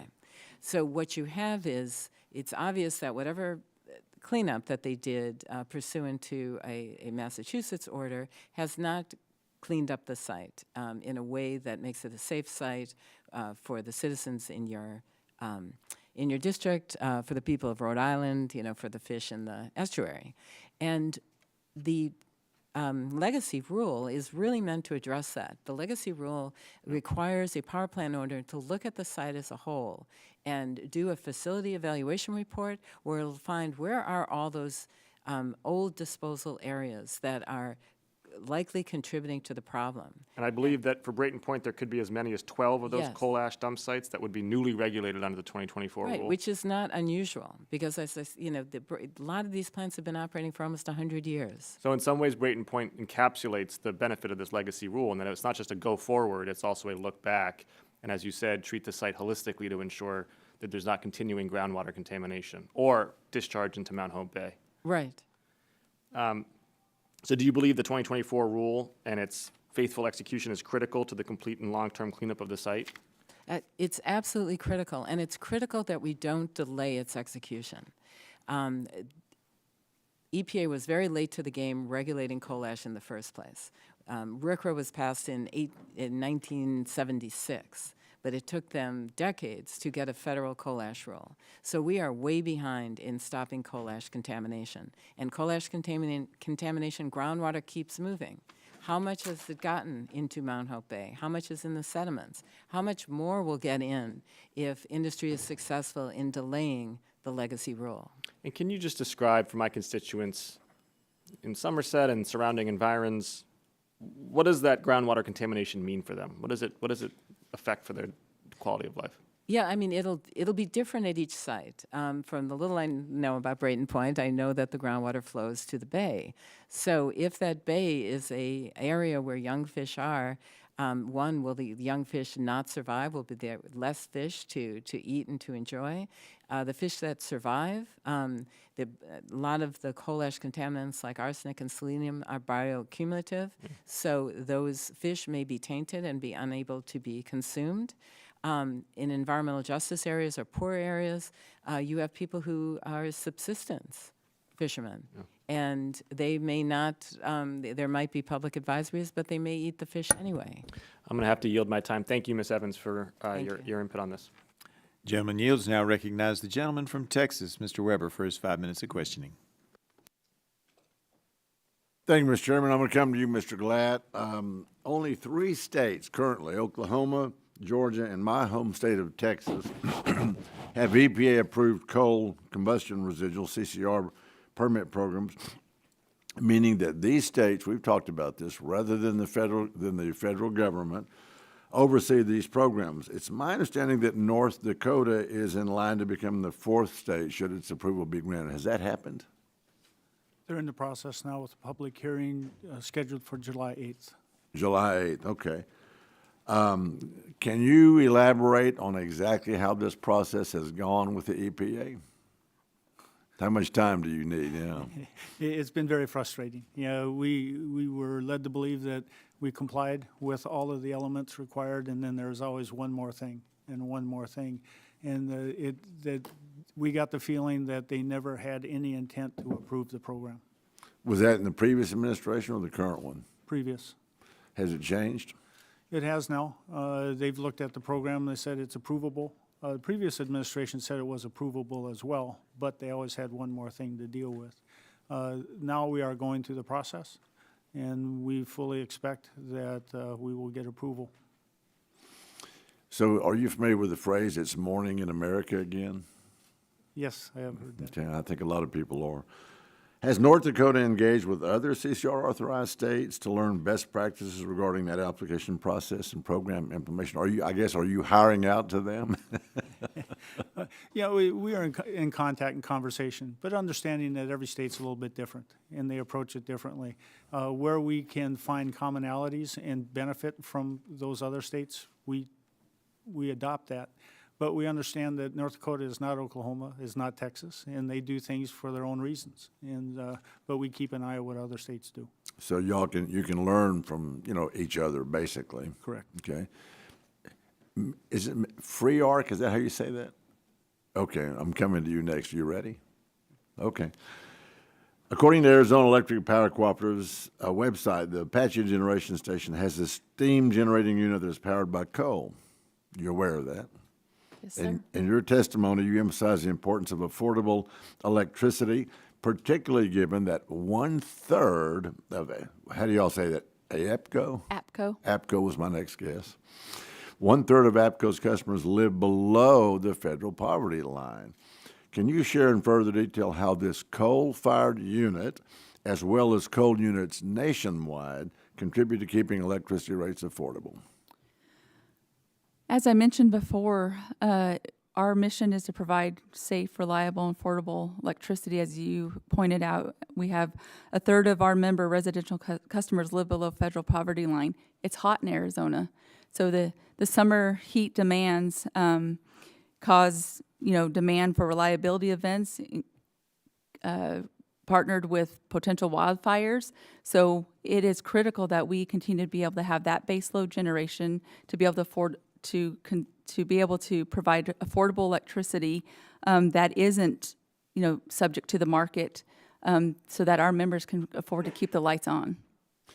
As I said to Mr. Glatt, so do you reach out with some of your other colleagues at other different states? Do y'all, is there an organization of the co-ops? I guess There is. What's the name of it?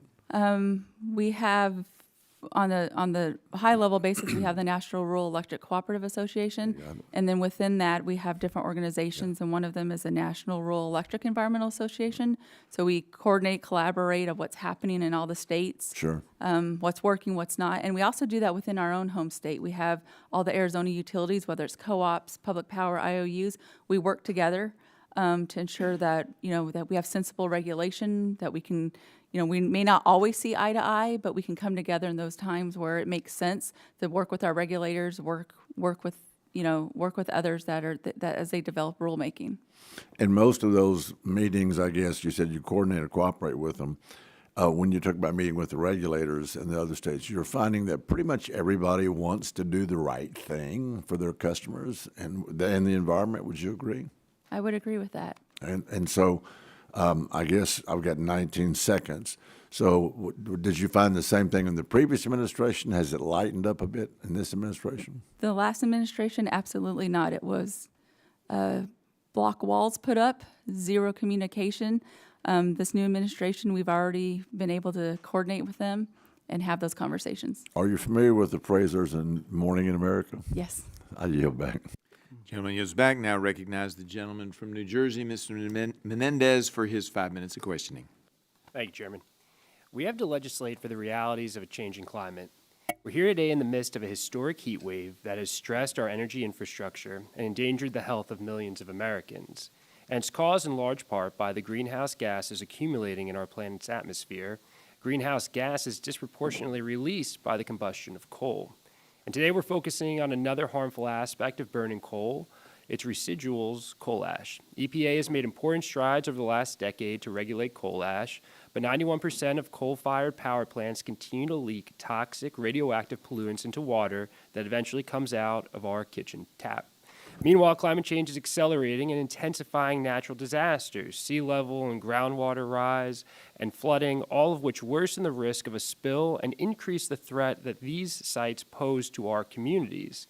In my coastal district, we have low-lying coal ash landfills in Jersey City that will become even more susceptible to flooding and sea level rise over the coming decades. If these sites, which previously showed evidence of contamination, already pollute our community under normal circumstances, another major weather event or a 6-foot increase in sea level would cause catastrophic damage. Ms. Evans, can you briefly describe how climate change impacts coal ash management? Thank you, and this is an important question because coal ash dump sites are uniquely vulnerable to climate change. Coal plants have to be built near a water source, so they are near the shorelines of lakes, rivers, and the oceans. We know that these waters are rising, and in some instances, groundwater is rising as well. A couple of statistics, we have 74% of coal plants have a landfill or pond within a quarter mile of surface water, and 57, almost 60%, have a landfill or pond within 500 feet of surface water. So these units are very, very close to water, and many, especially ponds, have been built in the floodplains. The risk is not hypothetical. We have had hurricanes, Hurricane Florence, in the Carolinas, that flooded coal ash ponds. So we know that the more intense storms can do extensive damage to coal ash ponds and landfills and cause significant releases. Right. So the sooner we can get this ash out of the floodplain to protect it from the sea rise and the intense storms, the better. Right, and you see these once-in-a-lifetime weather events, but they're changing sort of what communities they're impacting, what states they're impacting, right? So it impacts sort of how we think about the management of these sites, and perhaps areas that had not previously been impacted could be, and you could see really harmful outcomes for those surrounding communities. How does robust enforcement of coal ash pollution regulations help mitigate these climate-related risks? Well, the coal ash ponds that are poorly sited, that are in floodplains, that have their ash in contact with groundwater, need to be closed. And in many cases, they need to have their ash removed and redeposited in a safe area, in a lined landfill, or, the ash may be used to create encapsulated products such as concrete. But in no event should that the ash be left at the shoreline. And the CCR rule, the original in 2015, requires the safe closure of those sites. Right, and should federal standards and enforcement be strengthened to address the impacts we anticipate from a changing climate?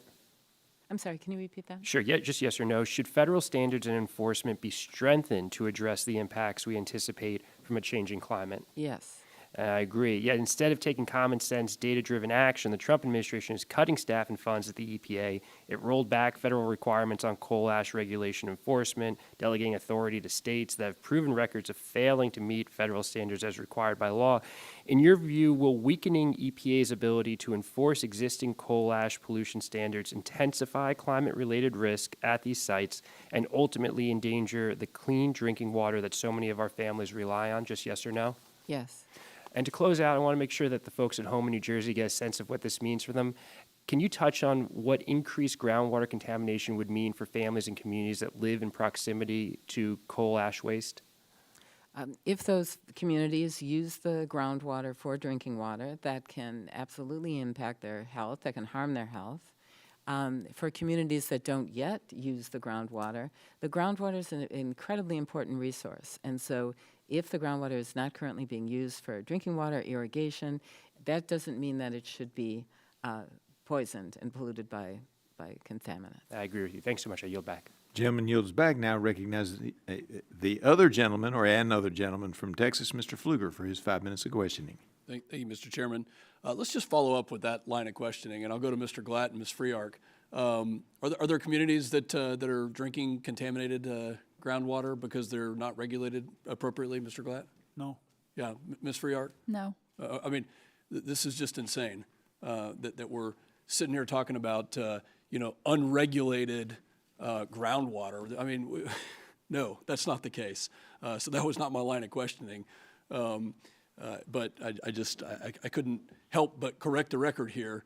That is there a threat because of our regulatory posture, Mr. Glatt? No, based on the state program, there is not a threat. Talk to us about the expense, and you've touched on this today. But I want to get back to what will this rule do in terms of cost and then in terms of effectiveness? As far as the baseline CCR rule and the state adopting that, I don't see that as being a whole lot. I think the concern is with the legacy rule of having to go back and look at landfills that were appropriately closed that do not pose a risk now. We have the concern that if we had to go back in and somebody saw the need to dig that back up, that would create a greater environmental hazard than what they have today. Yeah, we can't get around ourselves for making smart decisions on that. So, Ms. Freark, let's go on the line of questioning on cost, and we know that they're going to be significant, and this, they estimated the cost would be at a minimum $214 million per year, with only $53 million in benefits. That's the Biden administration, and this ultimately impacts the ability to provide energy to our communities. So you noted in your written testimony that Arizona Electric Power Cooperative is incurring significant expenses to comply with the legacy rule and its deadlines. And again, you've touched on this already today, but I want to make this point. Can you describe some of the major expenses that this rule has imposed, and do you think that these costs will produce commensurate benefits on the other side of it? So far, as others have mentioned, there's a laundry list of things that we have to do under the legacy rule. So every single one of those steps incurs costs with outside professionals, qualified professional engineers, consultants to help. We're a rural co-op. We have a very small staff, so we don't have the bandwidth to perform it all ourselves, so we rely on those outside resources. So you're talking about contracting with ongoing support to do facility evaluation. And when we talk about the facility evaluation, it's of the entire site. We own 4,000 acres. So evaluation of the entire site, where, we have the plant proper area, but you're looking at in the entire site, going back to historical records, any project, anywhere where you could have found that CCR materials may have been used. So that has taken us months and hundreds of thousands of dollars to get through. That report is not yet done. We're in the final completions of it, but then moving from there, then once you identify those new classes of units that they identified in the rule, then you will have to institute groundwater monitoring, public websites. There's just a laundry list, again, of items that would have to be included just to regulate something that, for instance, again, like our facility, we have closed-in-place ponds that we would have to look back, which is insane that you're going to look back. Those were closed in 2005, have not had an impact to groundwater, human health, and, we're not near any surface waters, so we have a really different geologic site condition with the risk, and if you measure the risk based on that, it's very different. Thank you. Mr. Adams, some of my questions for you were already asked. I'll give you the last minute to tell the committee anything.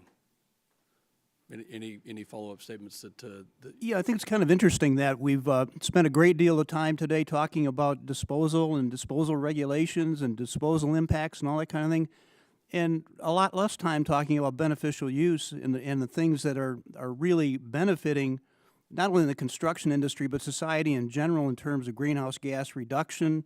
We're taking materials out of landfills and ponds, returning those facilities to more palatable uses for parks and green spaces and things like that. We're doing a lot of good things through beneficial use, but we spent a heck of a lot more time today talking about things that have more to do with disposal and less about beneficial use than we hoped. But we'd like to come back and re-engage and talk more about beneficial use. Thank you. I thank the witnesses, and I yield back. Gentleman yields back. Now recognize the gentleman from Ohio, Mr. Landsman, for his 5 minutes of questioning. Thank you, Mr. Chairman. I agree the beneficial use conversation is super important. I suspect we can get closer to having a meaningful conversation about that when we resolve some of the legitimate questions about the leftover coal ash and how we manage that so that it does not undermine public health. So it's just, I think those are the concerns, obviously, that this committee is in a position to resolve. We know that this leads to some toxins that can get into the air, into the drinking water, et cetera. And I do think it's important to acknowledge that the unsafe disposal of coal ash is something we have to take on. And the worry with the administration at the moment is that the attempt to sort of gut the EPA and indiscriminately fire all kinds of people. I mean, part of what government does is mitigate risk, right? That's why we invest collectively, so that we can do all kinds of things, knowing that government is going to help mitigate risk. And that's what my line of questions are as it relates to this conversation. Ms. Evans, the regulatory standards, which ones should be strengthened or introduced to ensure that the coal ash is managed safely? It's essential that the coal ash rule complies with the statute. And the statute under Subtitle D, non-hazardous waste, requires that there be no reasonable probability of harm. So the CCR rule in 2015 and 2024 generally followed those constraints. I think the problem is not right now, do we need additional rules? Certainly, we can still close some gaps. The problem is the administration and enforcement of the current CCR rule. So to that end, what are the most responsible strategies to ensure or prevent the contamination of air and water? I mean, what would be the top 2 or 3 that matter most? Yeah, and that's easy. That's a question that could have been answered 50 years ago, 70 years ago. When you have a waste that releases its toxics when it is in contact with water, you put in a safe, dry place, above groundwater, lined. Since all landfills eventually leak, you want a leak detection system, and you want to be monitoring that for all of the contaminants that are in the waste, and when you find any leaks, you want it to be required to immediately address them. So, this is not rocket science. We don't need new technology to keep communities safe from coal ash. We just need the utilities to follow the rules that we've already got on the books, and we're not seeing that happen. Yeah, super helpful. That to me is also a conversation we should have, which is, where are we doing that? Because it is very straightforward in terms of, the dry space, the lined, lining that contaminant, and then having basic technology and making sure that the disposal is done in this way. So, as we move forward, I hope that's also part of the conversation. Maybe we separate them out so we can talk about the benefits separately from just making sure that we're protecting people, because it's very difficult to get to a conversation just about the benefits if there are remaining questions around making sure people aren't dealing with contaminated air or water, and obviously we would be making this a lot easier if there wasn't this attack at the EPA. Yeah, I have 38 seconds, so they're yours. Yes, let me make an important correction to my answer, is that you asked what else does EPA need to do. They absolutely need to prohibit the use of structural fill or use of coal ash as dirt. And I apologize that I forgot to say that. It's okay. Thank you. Thank you. I yield back. Gentleman yields back. Now recognize the gentleman from Colorado, Mr. Evans, for his 5 minutes of questioning. Thank you, of course, to the chair, to the ranking member, and to our witnesses for coming today. First question to you, Mr. Adams.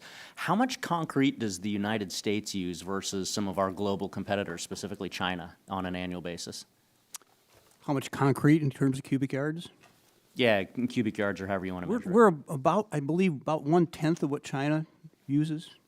Yeah, so I've heard about the same, anywhere from 1/10 to 1/20 of what China uses. And can you just speak very briefly to the environmental standards that are in place around how we produce and use concrete versus how China is producing and using concrete at 10 to 20 times the scale we are?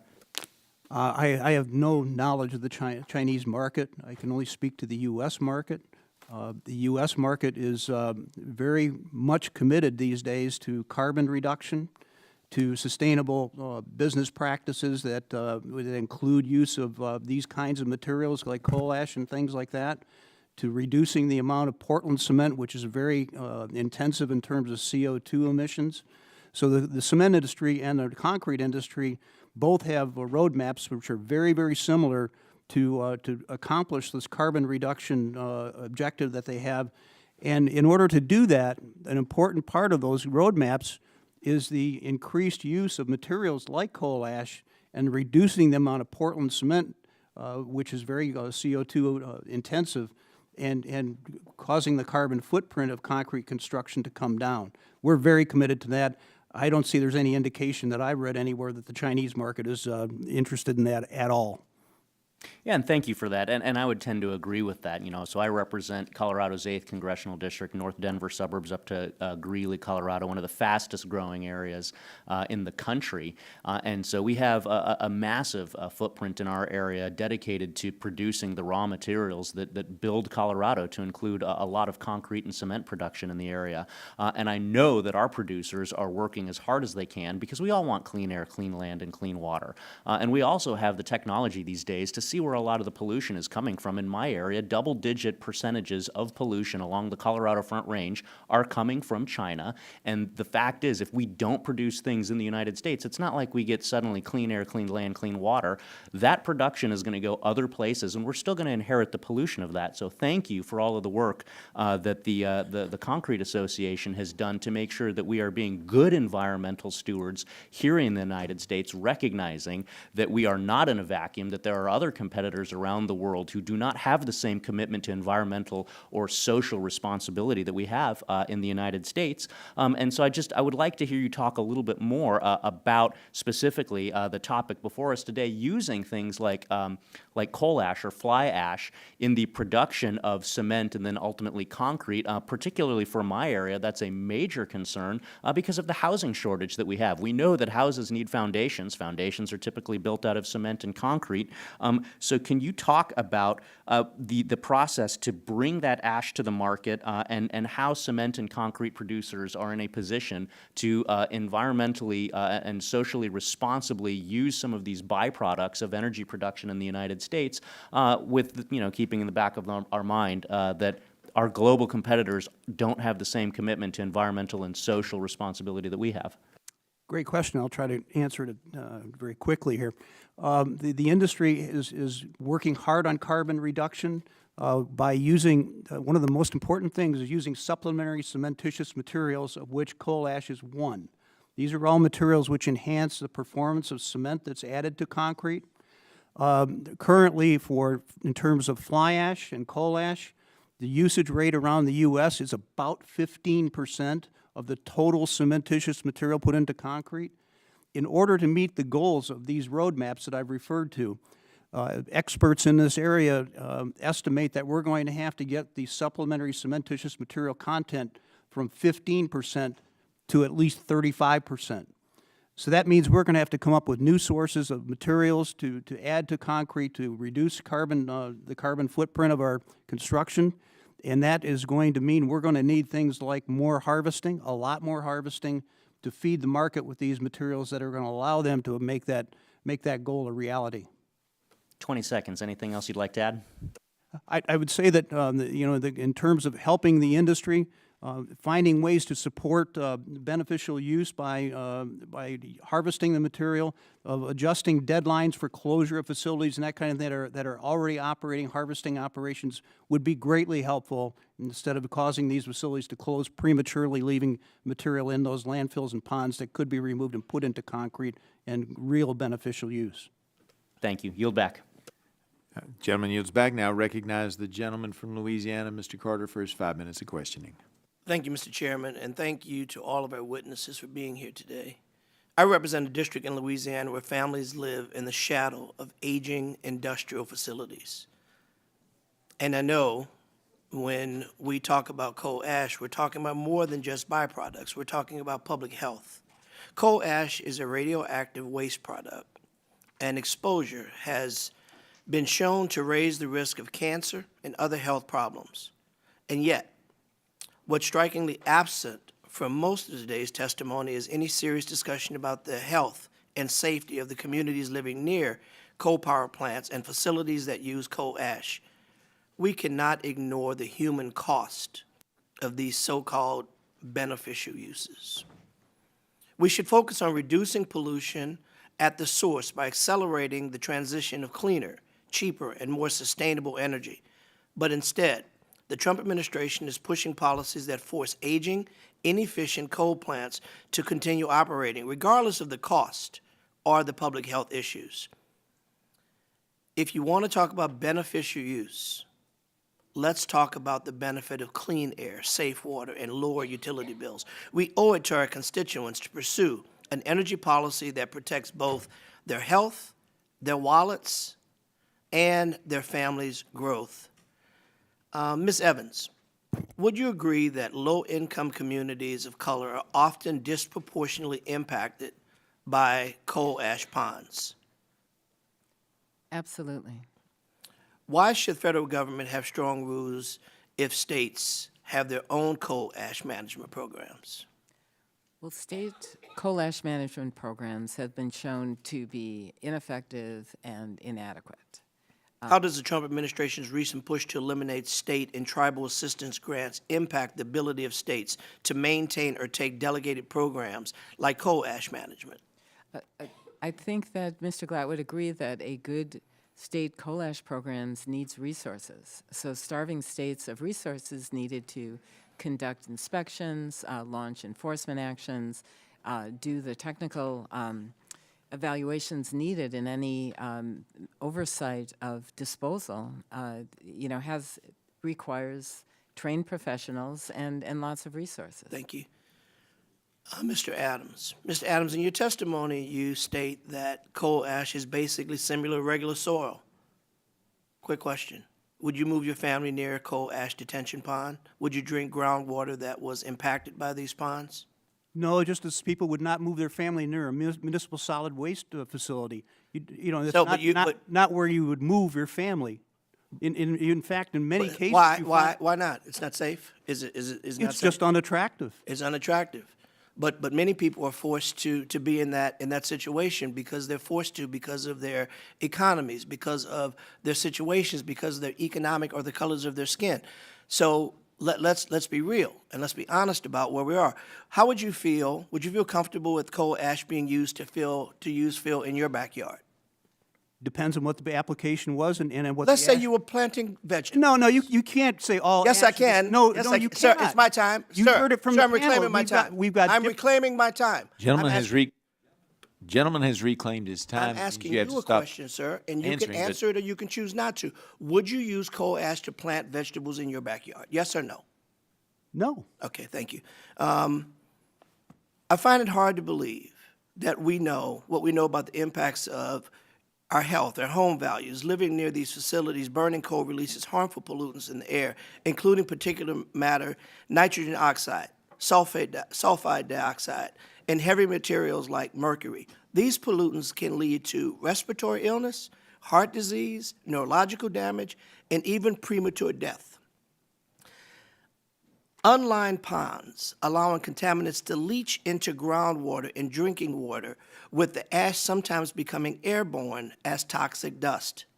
Aging or deficient coal ash impoundments can fail structurally, resulting in catastrophic floods of toxic sludge entering neighboring communities.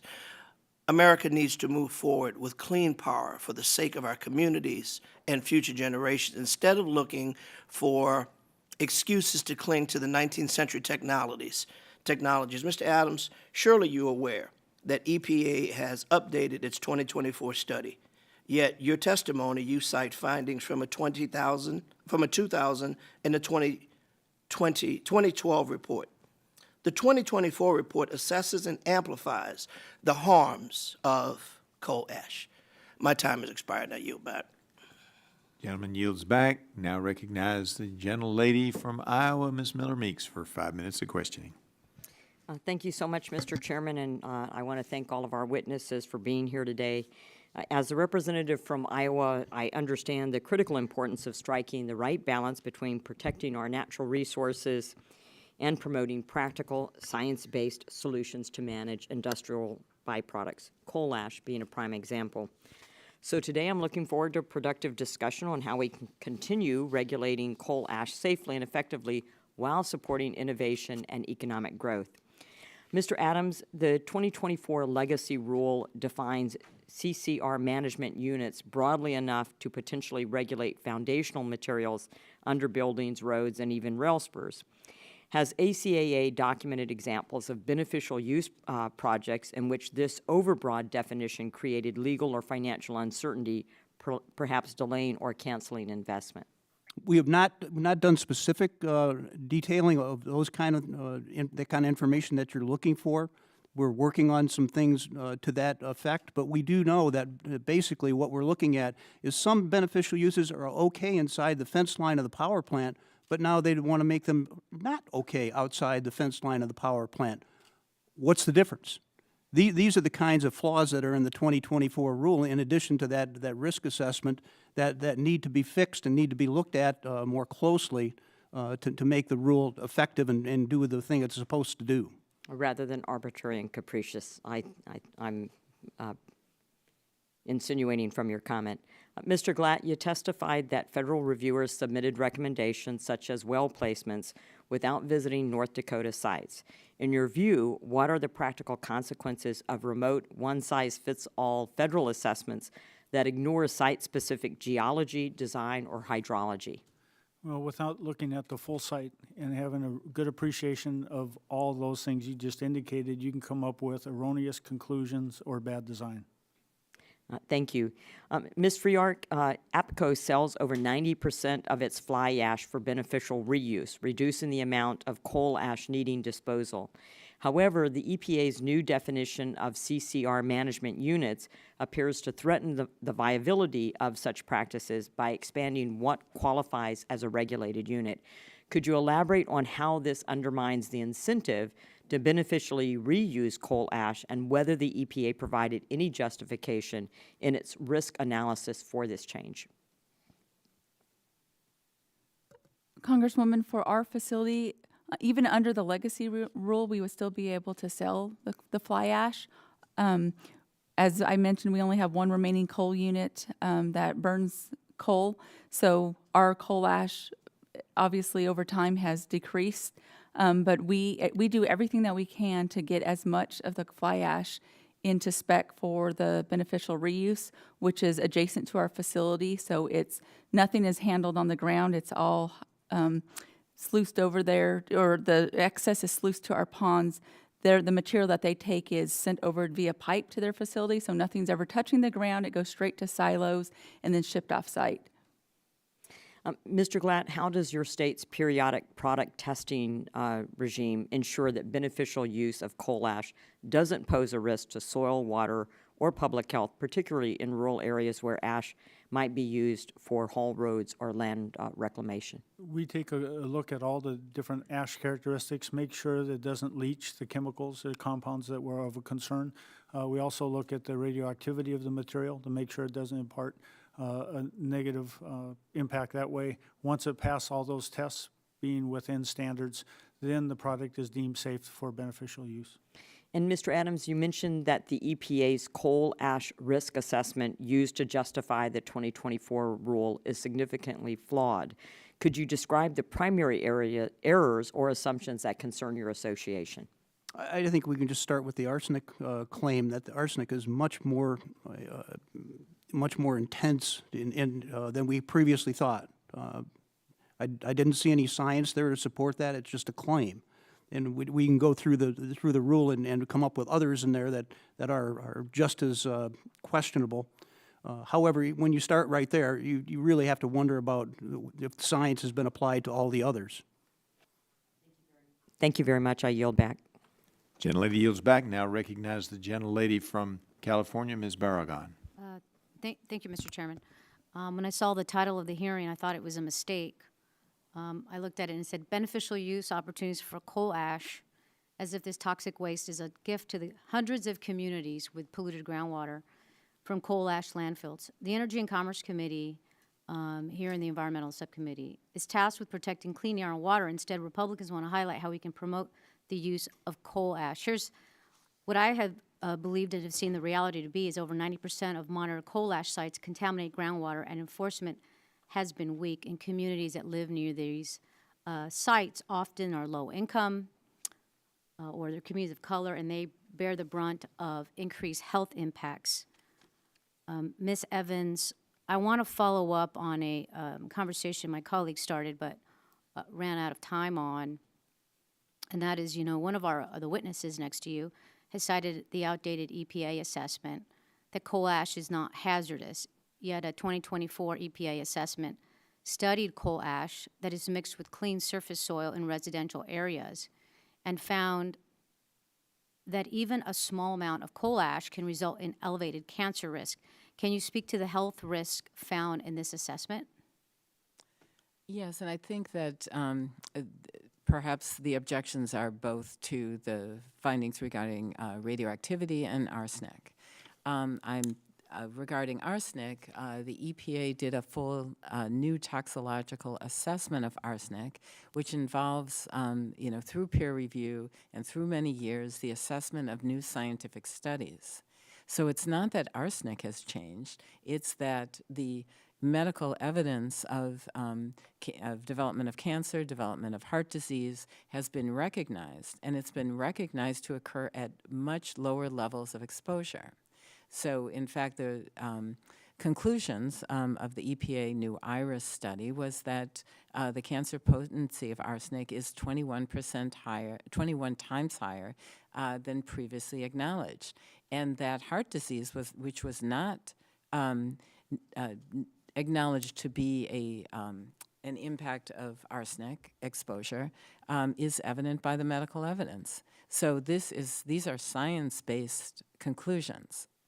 As for radioactivity, which was extremely troubling in the EPA final risk assessment, you're right that EPA looked at the average level of radioactivity in coal ash. They looked at what does that mean when that radioactivity is used as fill at differing concentrations. So they weren't even looking at what I see routinely happening in the field is that you use coal ash as a substitute for dirt, not that you're mixing dirt with the coal ash. You know, I think the point of these companies is to use as much coal ash as possible. But in any case, the risk of, and 1 in 10,000 cancers is sort of the hallmark limit whereby EPA gets very concerned and starts to regulate. That's been exceeded by coal ash mixed with soil at 11% when you have a certain amount of radioactivity in the ash, and then it goes down from there. But 11% of coal ash in a structural fill, you know, is very unusual. It's usually much more. So it was a very concerning conclusions on the part of EPA as to the safety of coal ash used as fill. And is it fair for the EPA to update their science and understanding of this risk over 10 years? I'm sorry? Would it be fair for the EPA to update their science and their understanding of the risk over 10 years? Absolutely. And EPA has been doing that routinely. I don't know what I know what the impact of Trump's decimating the Office of Research and Development, we won't have these updates. But it's absolutely critical to keep looking at this as the medical evidence indicates things are either less or more dangerous. Oh, thank you. You know, when constituents watch these hearings and they hear a witness say something like, well, coal ash is not toxic, that can translate to them as, oh, this isn't harmful for me. Oh, this is actually okay for me. Yet the EPA's own website, why does EPA regulate coal ash? It says coal ash contains contaminants like mercury, cadmium, and arsenic. Without proper management, these contaminants can pollute waterways, groundwater, drinking water, and the air. And so I think if a constituent would read that, would say, hold on a second, actually, this is something that's going to cause me harm. So it's concerning when we have statements like that made and then they're misinterpreted from constituents. There's clear evidence that there's harm in this, and that's why there's a need to regulate. And it's unfortunate we're not talking about more of the harms as opposed to how there's beneficial use, as if to suggest we should burn more to get more coal ash. Thank you, and I yield back. Gentlelady yields back, and now recognize the gentleman from Florida, Mr. Soto, for his 5 minutes of questioning. Thank you, Mr. Chairman. You know, yesterday we saw legislation to keep unnecessary dirty coal plants online. So the committee got to have a wonderful comprehensive update on the massive expansions we've seen on solar, wind, hydro, and finally seeing some improvements on nuclear as well. Of course, the natural gas, a key bridge fuel that we'll see for the foreseeable future, and that is most of the makeup in Central Florida. So there's no need to keep open aging coal plants when cleaner fuels are available. And it's not just about the air pollution. We heard about it today. And it's not just about climate change, which are two compelling reasons. It's about the coal ash, 6.1 million tons of it in Florida, and then 800 tons of it produced every day in my family's native island of Puerto Rico. These are things that we pay close attention to. You look at the kilowatt hours, solar, 6 to 10 cents a kilowatt hour, nuclear, 3 to 10 cents a kilowatt hour, natural gas, 6.5 cents per kilowatt hour, coal, 14 cents, and because of the carbon capture, the storage, all these costs associated with it. And that's why a lot of us are compelled to help stop the bleeding, to make sure we keep the Inflation Reduction Act, which some of these things are done away with in the one big ugly bill. And so it'd be great to hear from Ms. Evans. You know, we see some of these systems, leachate collection systems that aren't there, that landfills that are online. What are the true costs of coal ash that isn't contained for a community? The cost can be extremely high. You look at the town of Pines, which had a partially unlined landfill. Their entire groundwater was contaminated. The town became a Superfund site. I'm sure no one can sell or can't get the right price for their house in Pines. And they had a double whammy in that coal ash was used as fill throughout the town, in their backyards and public playgrounds.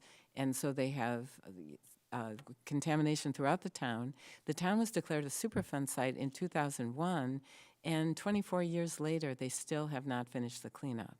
So if you're talking about costs to a small community, you know, that tears at the very fabric, you know, of their health, their economy, and their well-being. And we see in Central Florida, we're working with the Orlando Utility Commission to retire their last coal plant. They have natural gas plants. They're boosting solar. They're looking to also buy nuclear generation that is being invested in. And so we see how we could get beyond this, but then we're talking about literally millions of tons of coal ash that's still there. Now, Mr. Adams, I certainly agree with you that we need to do something with a lot of these millions of tons of coal ash left. Some of it will be that we have to store it, but I see in my own district fly ash being used by Cemex to help with road building. It's not the base material, but it does help, and they sure use a lot of it. And then it's been mentioned a little bit already, rare earth metals. Lanthanide, yttrium, scandium, and I'm sure a few other very complicated metals that are hard to pronounce. In electronics, superconductors, lasers, aluminum alloys for aerospace, and sporting goods. So if we were to use some of this coal ash, and I know it's already starting to happen, for rare earth metals, what do you think should be the best practices as we do that? I'm not familiar with what the extraction technologies are, and then the processing. You got three levels here. You've got the mining of the material. Where are you going to find the resource, and when you find it, how do you extract it to the condition? I mean through coal ash. Through coal ash, metals and coal ash. it's finding the materials that are rich in these particular elements, and on the periodic table, it's easy to find them 57 through 71. That's all you got to remember. You don't have to pronounce them. But in terms of coal ash, it's still being studied closely. No one's, as I mentioned earlier in the hearing, no one's found a good extraction technology yet that doesn't give us the rare earth elements we're looking for without creating another problem, another big problem. Sure. So the research continues, and there are people out there who think they may have the answer. I haven't seen it yet. Well, you may have bipartisan support for efforts like this, so I suggest you all keep working on it, and with the example fly ash, that is an example of one that's being used right now in the district. Thank you, and I yield back. Gentleman yields back. Seeing no further witnesses or members to ask questions, I would like to thank our witnesses for being here today. Members may have additional questions for you. I'll remind the members that they have 10 business days to submit additional questions for the record, and I would ask our witnesses to do their best to submit responses within 10 days of receipt of the questions from the members. And I appreciate that. I ask unanimous consent to insert in the record the documents included on the staff hearing documents list, including some documents from Mr. Palmer that were added during the hearing. Without objection, that will be the order. And without objection, the subcommittee is adjourned.